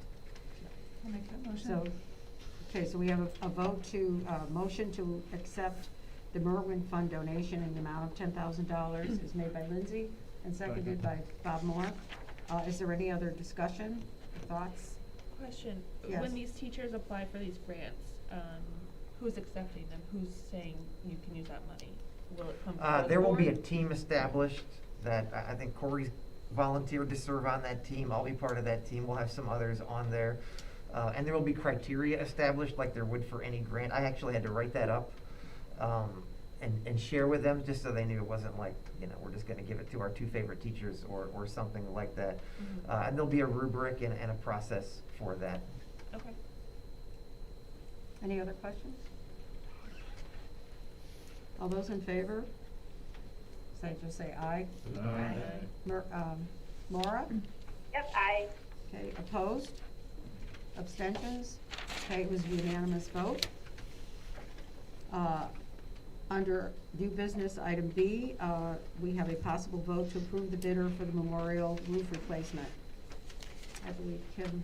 Yeah, so, as I alluded to earlier, the bid results were summarized and presented to the building committee on January 10th, on Monday. And we had received bids ranging from $760,000 down to $394,000. Of that, 55% will be reimbursed by the state construction office, and the work we done in 2022. But what we need now is, because it is a school construction grant, we need board approval to award the bid to the bidder, lowest qualified bidder, which has been vetted by Silver Petroselli, by Jim Croto, Sue Gaudreau, and it is a vendor who we're very happy to be able to be working with.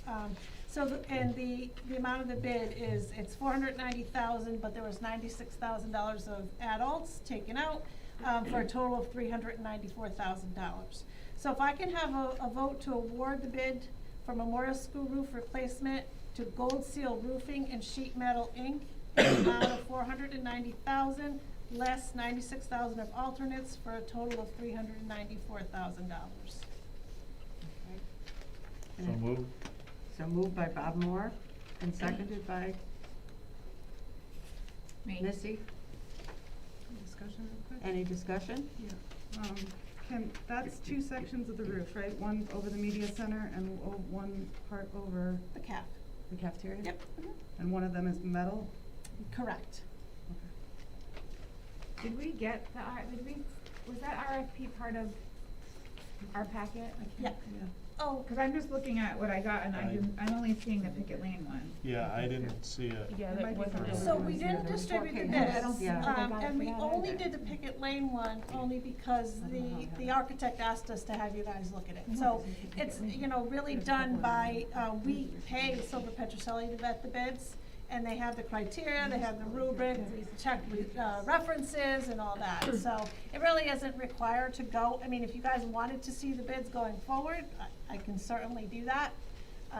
But we do all that work, I just didn't know why we have it for one and not the other, and we have Two it for the one we're different not firms, voting on. two different firms. That's why I was confused, And you don't have to vote on Picket Lane, we just have to show it to you because it's a different grant. Okay. It's a local bridge grant, and it doesn't have the same requirements as a school construction grant. So we're required to show it to you, but you don't have to vote on that one, but you have to vote on the Memorial School one. And again, just two different, they prepared that packet. I could certainly have had that packet prepared for the roof too, and I still can follow up on that if you're interested in seeing that, but, usually that's just not, we usually just report the results and who we recommend. And you said we worked with them before? Or Oh, did- we're happy to have them, yes, Yes. and they're doing a garland roof, which is something that Jimmy, that's Greek to me, but Jimmy thinks that that's the way to go, he's pleased Jimmy with thinks it's good, I anything, think it's good. That's what I say, so Jimmy's happy as a clam, Right. and so, he vetted it and he highly recommends it too, so, and they're the lowest qualified bidder too. Right. Yeah, I would like to see this, especially if we're just sending them by PDF, we're not printing out and wasting paper. It would be nice if So forward you we wanna could do see that. the RFP, or you want the bids that come back in, or do you wanna see just the summary? Just the summary. Okay. At least in my opinion, I don't know about anyone else. To the building committee, or to the full board?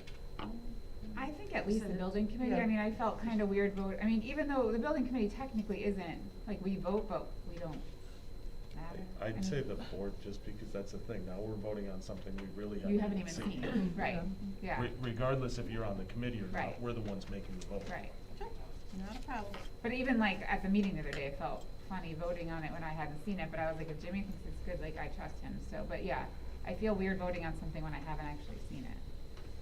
Well, and I totally But I trust respect you. that, but Yeah. that's what you pay us for too. For And we sure. do that work, but I understand what you're saying, you're voting But on it's it, just you wanna weird see it, that so. we have to vote and we've never Yeah. seen it. Just like. So you'll be sending a copy to the board? I will. Yes, and in the future, it sounds like you Absolutely. probably would want it as well. Any other comments before we vote? Okay, so we have a motion to approve the memorial roof replacement as stated by Bob. Those in favor? Aye. Now we have Laura? to take a roll call, Aye. don't we? I would prefer not- roll call. Yeah. You want I don't roll want call? this to not go Okay, through. so let's start with Jason. Aye. Bob? Aye. Missy? Aye. Lindsay? Aye. Lucy? Aye. Jamie? Aye. John? Aye. Amanda? Aye. And Laura? Aye. Okay. That's unanimous, so we don't have to go on. Item number C is a Picket Lane culvert bid review. Yep, so that was that full packet that we just talked about that was prepared by Nathan Jacobson Architects. It doesn't require a board vote to, approve the bid. You certainly can, if that makes you feel better. And what this one was really, they managed it. We had 6 bidders. It was between the high bid of 1.25 million, low bid of 618,000. We received a grant for 50% of the project costs. And, the lowest qualified bidder was Shumack Engineered Construction Corp. in the amount of $618,800. We had the final legal review that came back as qualified. And again, this has Jimmy Croto's blessing. Shumack did the repair work on the culvert for us a few years ago when we had that rain. They did an outstanding job. They were out there the next day. Amazing company to work with. They did our sinkhole repairs, and the references are just outstanding. So we were thrilled to have them. So we would like to award the bid to them. And again, like I said, it doesn't require a bid, like the school, a vote like the school construction grant does, but if you'd like to, you do have the information of the summary, we would entertain that. Otherwise, if you think it's just good to go, I can just go ahead and award the bid. Any questions? Thumbs up. No questions? They did a really good job on when we had the emergency sinkhole and the bridge washed out, they were there, and then we had the school open the next day. And they were amazing, and they were also, so that happened after a board meeting at night, about Yeah. 9, 10 at night, and we were open for school the next morning. They were there before the kids, and that, such a sound repair, like it's gonna last us, quite a few more years if we couldn't fix the culvert. So, we're thrilled that they got the low bid in. Did they do the work for the sinkhole at the track? Yes. Yeah. Okay. Yep. Okay, Okay, both thank you. Last item under new business is the district calendar. Are we just reviewing it? Are we approving it? I don't think it requires a vote, but this is my first time through on this one. Does anyone have any history on this? We usually vote on it, I don't agree that we vote on it because we have no say in it, I'd like that to be on the The record. board votes on the graduation, I mean, it's really the On the graduation first date and the date. graduation It's date? yes. Yeah. Okay. And I'm still not for the 4-day weekend for the Durham Fair, it's hard for parents to get that Monday off as well. I just want that to be on my record. I thought that was last year because of the way the professional development day was. It was supposed to be on a Friday and they moved that to a Monday. Am I wrong? Or for that Monday after the Durham Fair? Same, but they're doing a PD day that Monday as well. It was a recommendation, the way I understood it, that a lot of times that's not a great day in school because Correct. a lot of our kids are up late at night a lot during that whole weekend, and so it becomes a day that isn't so productive. And it came through our PDEC meeting, so at our professional development meeting, the teachers felt very strongly about that. And they said the learners really, as Doug mentioned, the day after the fair, they're pretty lethargic. So, and a lot of the staff too actually work the fair as well. So having a professional learning day the day after for both the learners and the staff was really a big hit this year. Is there a day we took that from on the calendar? Veterans No longer Day. Veterans Day? Okay. So the highlights I would share with you, if you haven't had a chance to really look at it, is maybe the most important things are the first day of school would be the 29th of August. The last day, which would also be graduation, would be June 14th. There's another feature we've built in here that we probably won't get to utilize, but we've got more days in the calendar than we need for the 2 more than we need for the teachers and 3 more than we need for the learners. And so we looked at the fact that most years we have at least 2 snow days. So that's why I'm saying what I'm about to say probably will not come into fruition. But on the odd chance that we have a strange winter and have no inclement weather, what this would do is it would take May 26th and May 30th and make them school holidays, almost like as a reward to the children and to the staff, and also make the contract days correct with our unions and our employees. And so again, I don't see this really happening a whole lot. If we only had 1 snow day, it would just be the Friday prior. This is tied to Memorial Day weekend. So it's just, in the districts where I've seen this happen, it becomes something for people to look forward to if they've had this long kind of winter and no snow days. So that's a feature that we would try this year and see how it works, or if it even kicks in. So any questions about the calendar or that feature? Yeah, that's very interesting. I'd just like to see us discuss or talk about or see what anybody else's thoughts are about Veterans Day. Again, I know I was part of that conversation where we decided to remove it as a day off from school. However, it was prior to many people being on the board or you being here, but it was intended to be more of the day itself was going to be used to honor veterans in some way, like almost like a day-long thing. And I have to say, I know COVID really changed the plans for most things, but unless that day is actually going to be used for what the original discussion was for, I think that to honor the day would be better intended to have it off in the district. The original year we had it was 2 years ago, before COVID, and every school had an assembly, had some kind of activity. They had veterans come to each school. The veterans that participated were thrilled that they had recognition at the school. This year, some of the band members played at the memorial, at the town hall, and then Middlefield as well, and then an event that night in Middlefield. And I think more people got something out of it than just a day off. So you know, I think as long as the students and teachers are participating in a recognition of veterans, it's I think it would be better to continue to have a Veterans Day in which we celebrate veterans at school and with programs and events that highlight their commitment to the country. I also know that I this. completely agree. I think that there were schools that didn't do anything.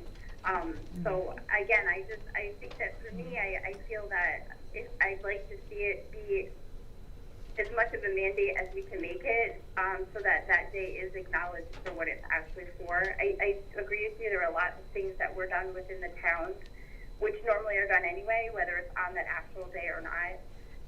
So I'd like to see it go back to that, Bob, like you're talking about, where, especially when I taught in Brewster, we made sure it was a huge event, which it should be, and the kids really know what the day is for. Yeah, and the years before COVID, like that first year, Lyman had done some amazing work, and I was really thankful for it. And I think with COVID, I think we have to really give people a break this year. I actually pulled my kids from Strong for the Durham ceremony, and I brought them back to school after lunch, because they weren't doing anything. So it's always been a really important thing for our family. But I know And, that we will continue. And Brewster did have the students send out thank you notes, special pictures that they drew and special comments, and those were sent out in the mail. That was actually for the last couple of years that's happened, even though they may not have had anything in person. I know that the school did send that out, the children did. Two other things I'll point out on this calendar, and not to cause any controversy, but just that we've had discussion around. We did have a speaker come to our meeting. I want to say it was a month or two ago, but it might have been longer. I can't remember. One of our learners who had been working with the local Diversity, Equity, and Inclusion Committee, who had requested that we change the Columbus Day holiday on our calendar to Indigenous Peoples Day. We haven't done that in this draft. That would be something I would look for guidance from the board on. We don't have to do it tonight. But I would just be interested what people think. And the other is, we've got this Juneteenth holiday, which at the federal level is now being recognized, and maybe at the state level. And we went ahead and put that on there and closed the district. And I can assure you, we took another day away from somewhere else, so it wasn't like, but that actually confused people here last year, because they heard it was a federal holiday, and they said, hey, do we get the day off? And I said, no. And I didn't like saying that, and so, you know, if you all have strong feelings about that one way or the other, that actually isn't part of the academic calendar, but it is something that's printed on. But if there's enough snow days, it could be. If you have enough snow days. It I mean, could. if you have.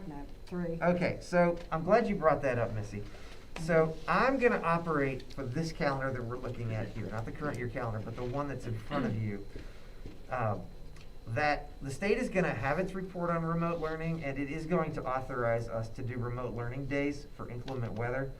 And so my thought would be to, I think, follow my predecessor's lead 2 years ago or whenever it was about, yeah, the first couple days can be snow days, but if we have the ability to support remote learning and we're planning for that, then that's what we plan for. We didn't this year because it's not an option, according to the state.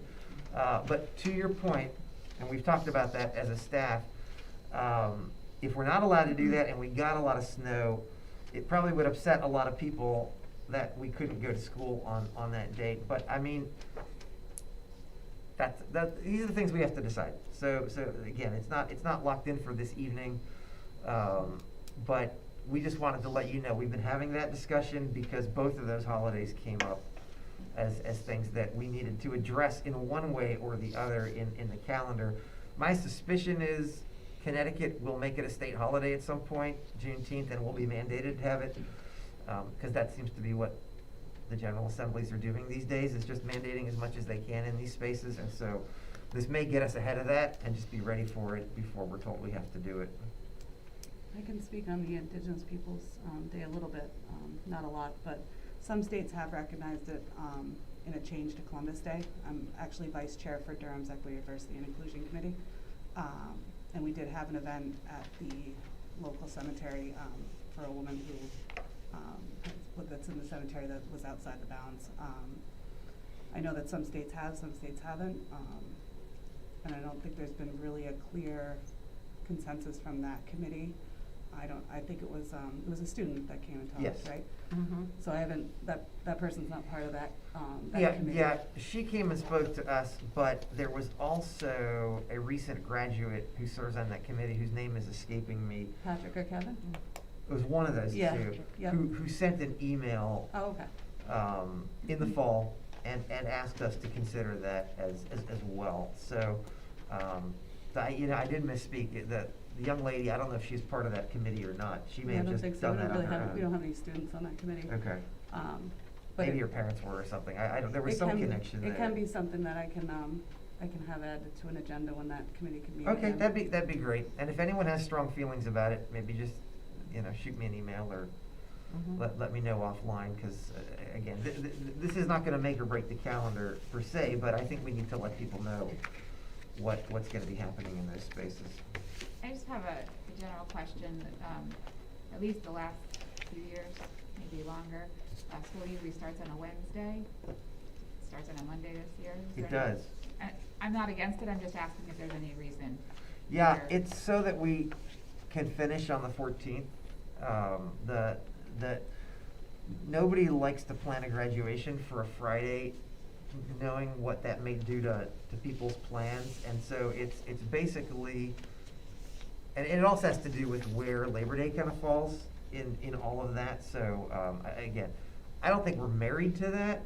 I was but just wondering, it's just- because I it's- think we've done like first week is 3 days, then it's 4 days, and that's 5 days, and Kath always said it was just to get, especially the younger kids, more adapt to being in school.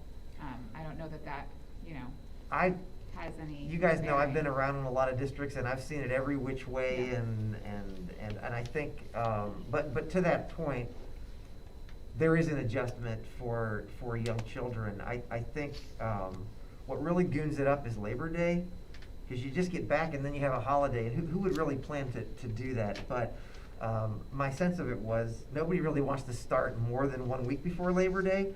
And so we felt like this is about the earliest we could start and not start messing with people's vacation plans. And of course, teachers have to report the previous week and those things.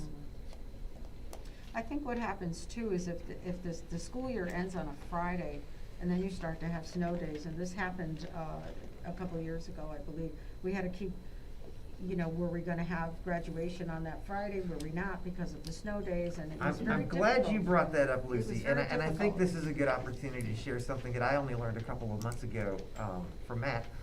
But there was a statute passed in 2019 by the General Assembly that said, even though we do need to add days for the majority of our learners, we can fix graduation date and just let the seniors kind of end the year early, which every district I've worked in, we just bake that into the calendar anyway. And so, Matt and Katie have not figured out exactly what they want to do this year with it, so we may not slide it back for this year, or we may, but my intent with the calendar you see is that graduation date is the graduation date, because my feeling is, you've got people that have family coming in from out of state, you have people making airline reservations, hotel reservations, all of those things. And I think if our seniors have a few less days of school than everybody else, okay, that's just our gift to them on the way out. So again, I don't know that we're gonna do that this year. We'll have to come back to you on where that's gonna be, but I think prior to 2019, that wasn't even an option for districts. And so a lot of districts are still following that tradition of sliding the days, but, does anyone here think it's a bad idea to fix graduation date? No. Okay. No. That's how I feel too, and so. Project graduation had a lot of difficulty that year because they didn't know when they could plan, if they could plan, and. Yeah, I think if and we all get that. It's very lightning or difficult. something like that, obviously we have to have some contingency plan for that. But having the actual date set, people send out invitations, I Mhm. mean, again, so. I think that's a good idea. Okay. I think Thank so you. anyway. So, Are we gonna vote on this, or was this just a discussion, or we're not gonna vote to just put a I'm stamp on looking it? for I guidance. think in the past we have We voted. voted on the start and end dates. The Okay, start so if and there end could be a date. motion, So we have a motion on the floor to start school, Are we in allowed the- to vote if it doesn't say vote on Pardon? the agenda? It doesn't say vote on the agenda. You can still make a motion. Well, it's still on here.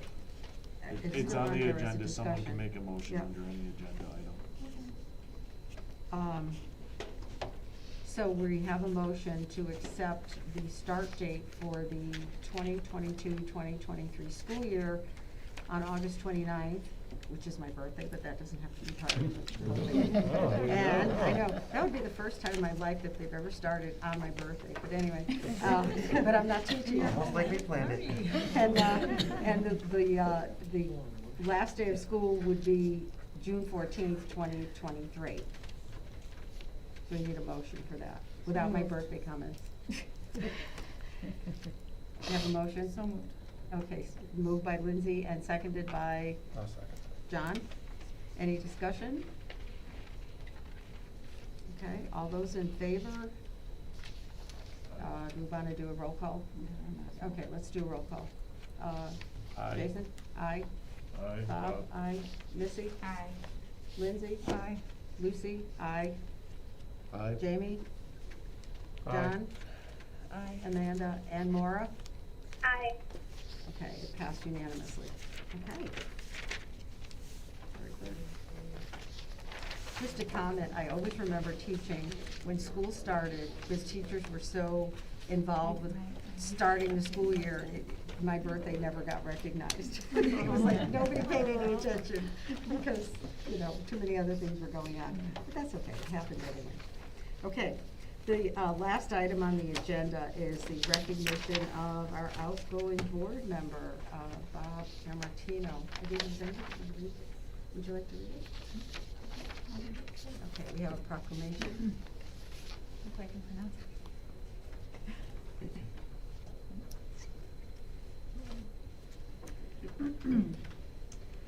Regional School District 13 Board of Education, Durham and Middlefield, Connecticut. Be it known by all those present that on this day, Robert Yamatino, Distinguished Board of Education member since 2016, is duly recognized and acknowledged for his dedication to the children and citizens of Regional School District 13.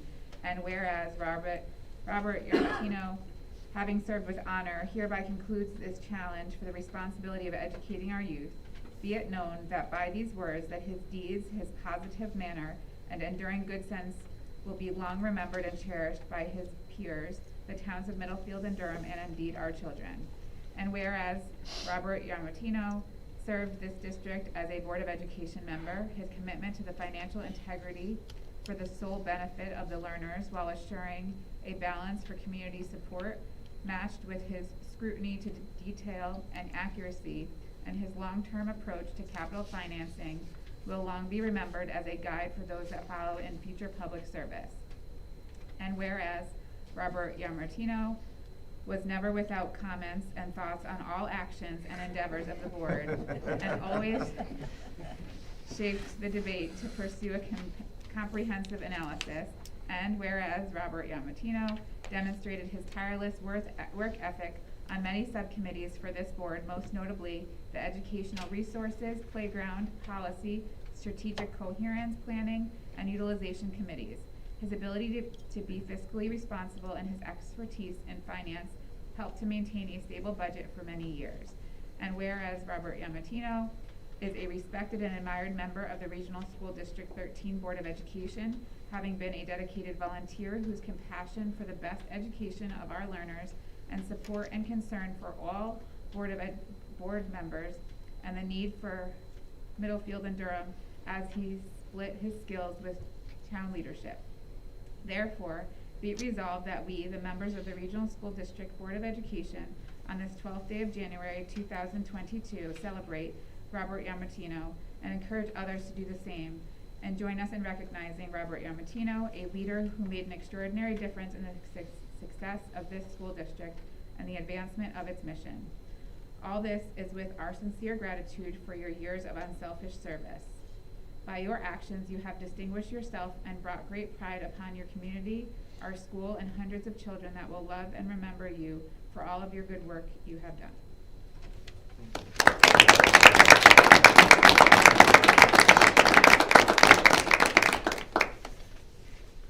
Bob, I didn't know if you wanted to say a couple of words or more. And thank you for the masks. Yeah, thank you all. That was very nice.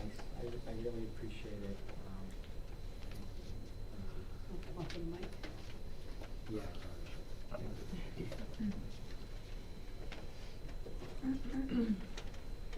Thank you all. You know, often people have asked me, why do I volunteer and spend my time, particularly on the Board of Education? Often followed by, it's a thankless job. But and I know you've all heard it.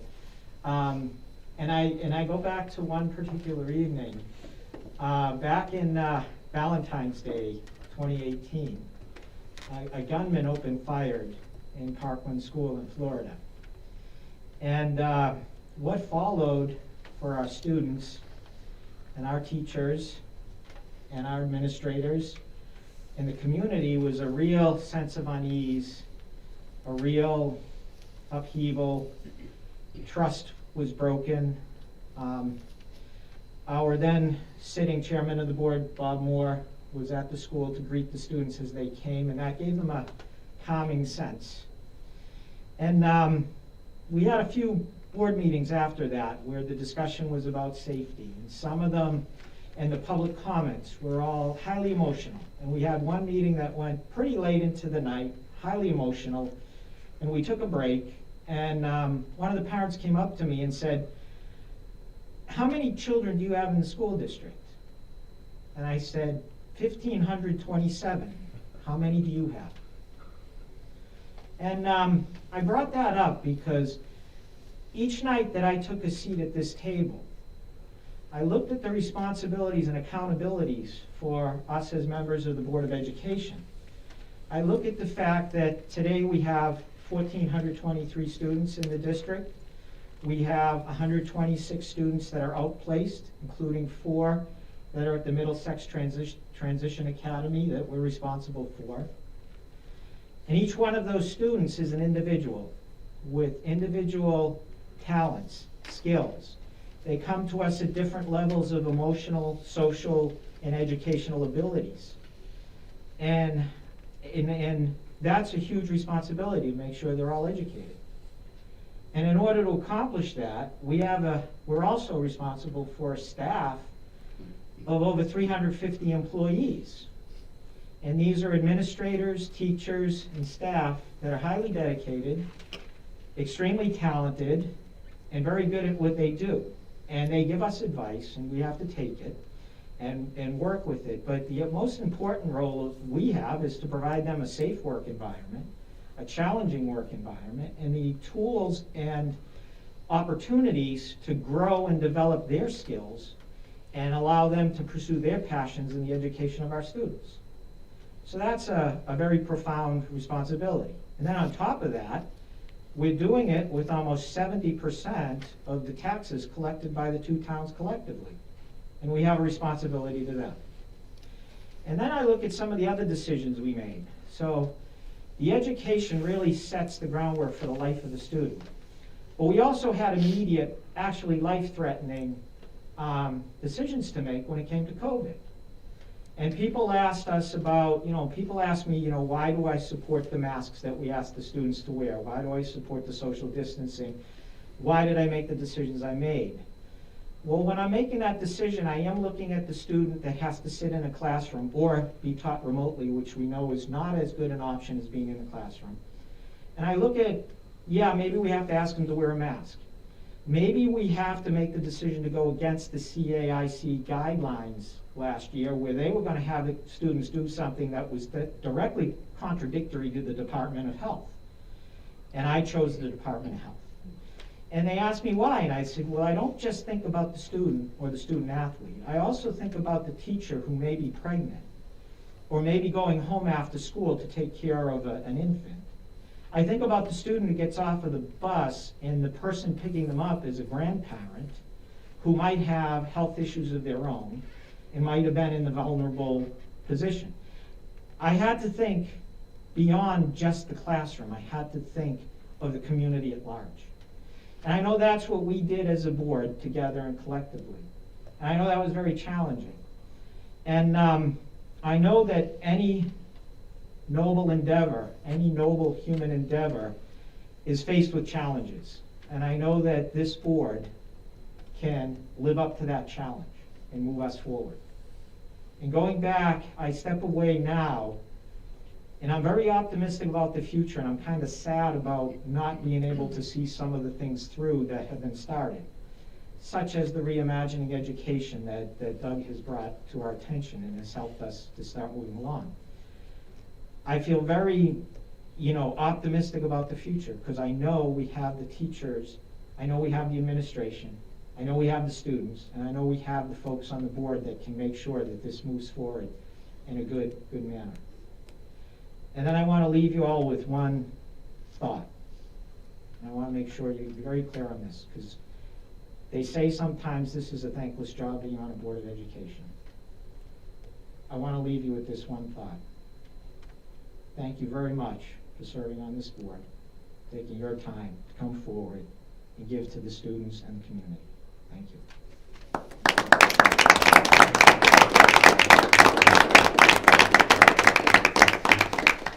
And Bob's words and Bob's dedication are exactly why he will be sorely missed on this board.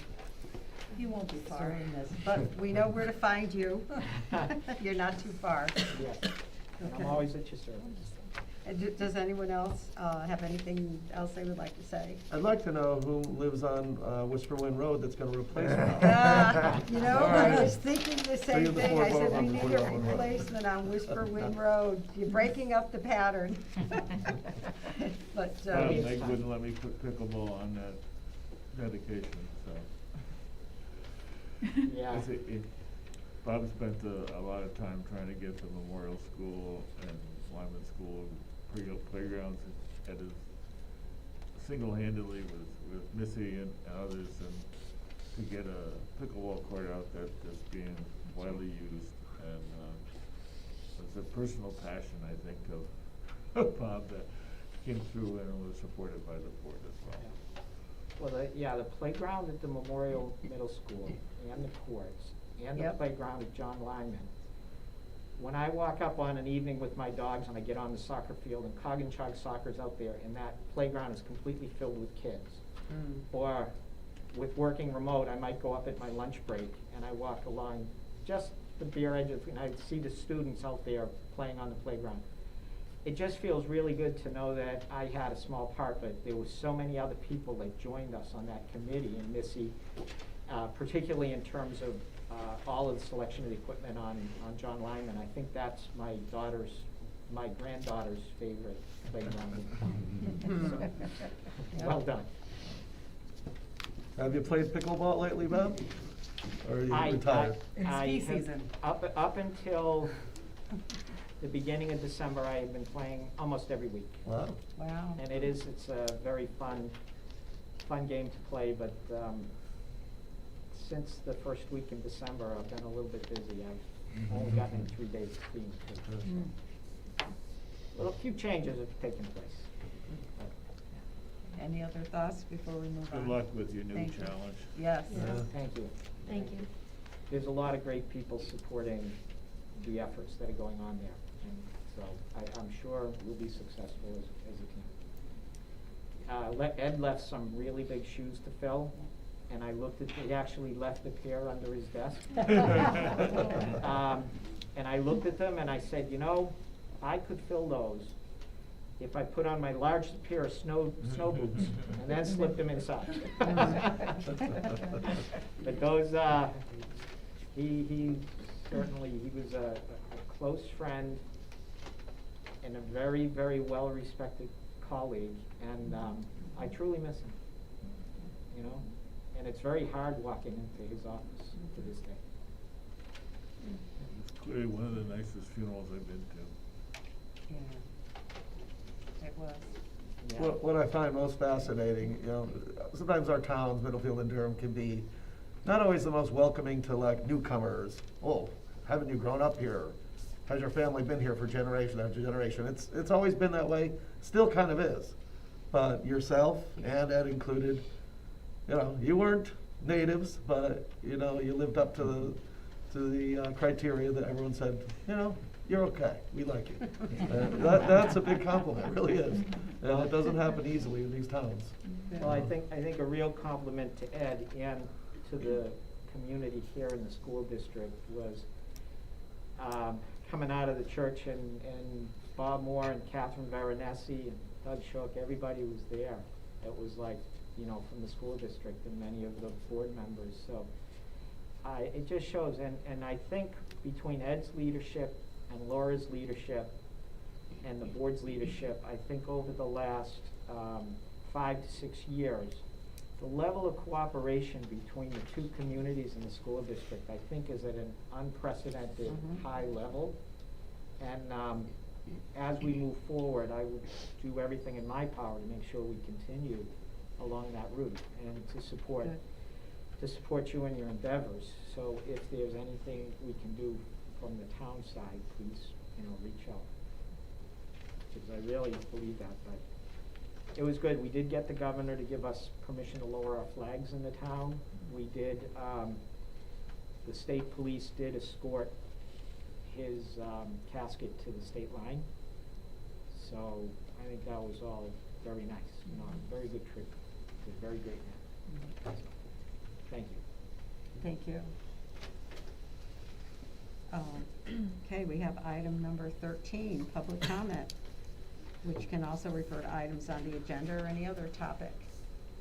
Do we have anyone that? Yeah, Josh is Eddington. You can finish the last 3 minutes of your your comments. Yes, thank you. That's a bit of a hard act to follow. So let me pick up, I guess, a little bit where I left off, which is the thing that I want the board to recognize is that the field house project is a bit there as a misnomer. It's not a field house, but it could be a structure that could unlock a lot more potential with that facility. And so, sort of taking that theme, what potential are we talking about, essentially? What could there be? The sort of narrow view is that it's just going to enhance the athletics for RSD13. And while I think that's true, and that is a noble thing, I think athletics are a bit sort of looked down upon as sort of, perhaps recreation as opposed to a real learning experience that accompanies the academics that happen in school, particularly on a sort of a social and emotional learning that we've put a lot of emphasis on. It's also a big community driver, meaning athletic events, particularly this year when we weren't able to gather that much, were some of the biggest community events that we had. And if you went out and saw some of the games that we had this fall, it was sort of amazing that we could still have that community feel in a safe environment, right? And so the other thing that I think it sort of unlocks, along that same vein, which is it is very hard as a parent or a grandparent to get here for a 3:30 or a 4 o'clock game. It's having work from home myself for COVID was sort of a blessing in the sense that I was able to get here and watch games more than I ever would have been able to. I would have had to take a half day from work in order to get here and to be able to watch my son play.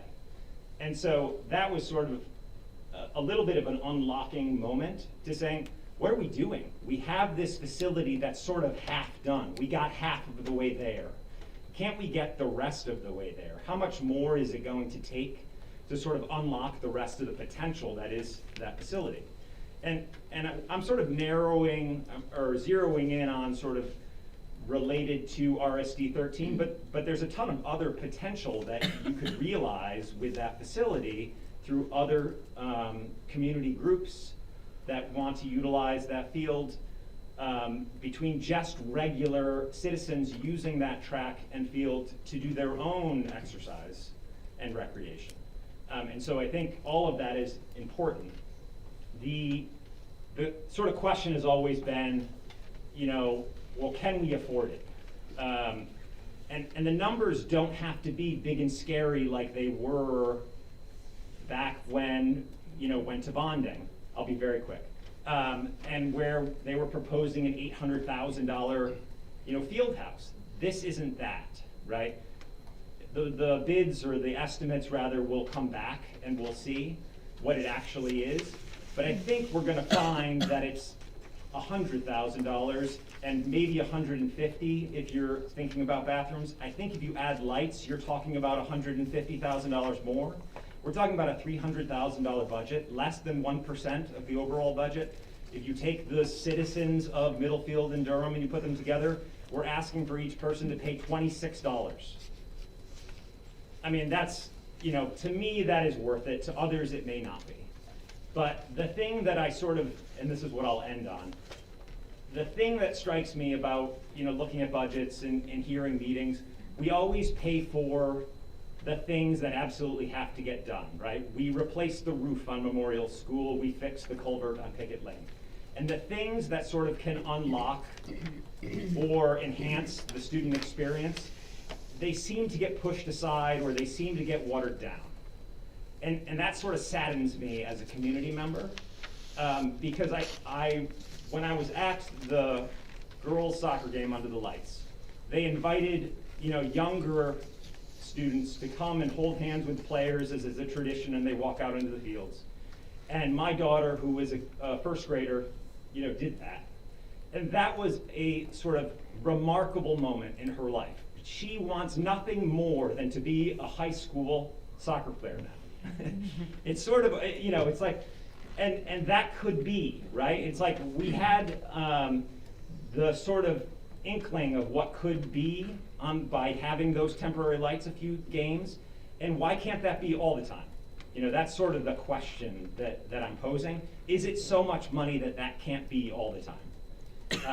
Maybe it can't be all of the money this year, but I really hope that this board will march towards that goal, not the let's save the slab from further deterioration. That's not that inspiring. The thing that could be inspiring is completing that facility to see what it will unlock for our community. Thank you. Thank you. Any other comments? Yes.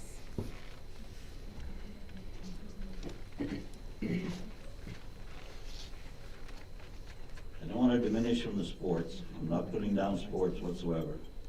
I'm looking at the practicality of it, the reality of it, the cost of it. It's not just the cost of the building. The slab could be protected for $2,000 or $3,000. A sealer could be put on it, versus $100,000 to $300,000 to put a structure over the top of it that's going to grow into something else. We've got enough costs in this district right now. This is adding a fixed cost that's going to be there every year. The cost per pupil right now per year for this district is one of the highest in the state. And we're going to be adding to that to put this structure on it. Would it be nice to have it? I don't disagree that it would be nice to have it. But you got to look at the reality of it and what it can really be afforded by the district. Thank you. Thank you. Thank you. Any other comments? Okay, before we close the meeting, I just wanted to take a moment to remember all those people who have lost their lives to COVID, to their families, their relatives and friends who are dealing with that loss, and as well as for all those people who are now battling COVID. A motion to adjourn, please. Moved by Lindsay and seconded by Bob. All in favor? Aye. Opposed? Thank you. Thank you very much. It was a great meeting. Good night, Maura. Good night, Maura. Good night, Laura. Thank you. Thank you, Lucy.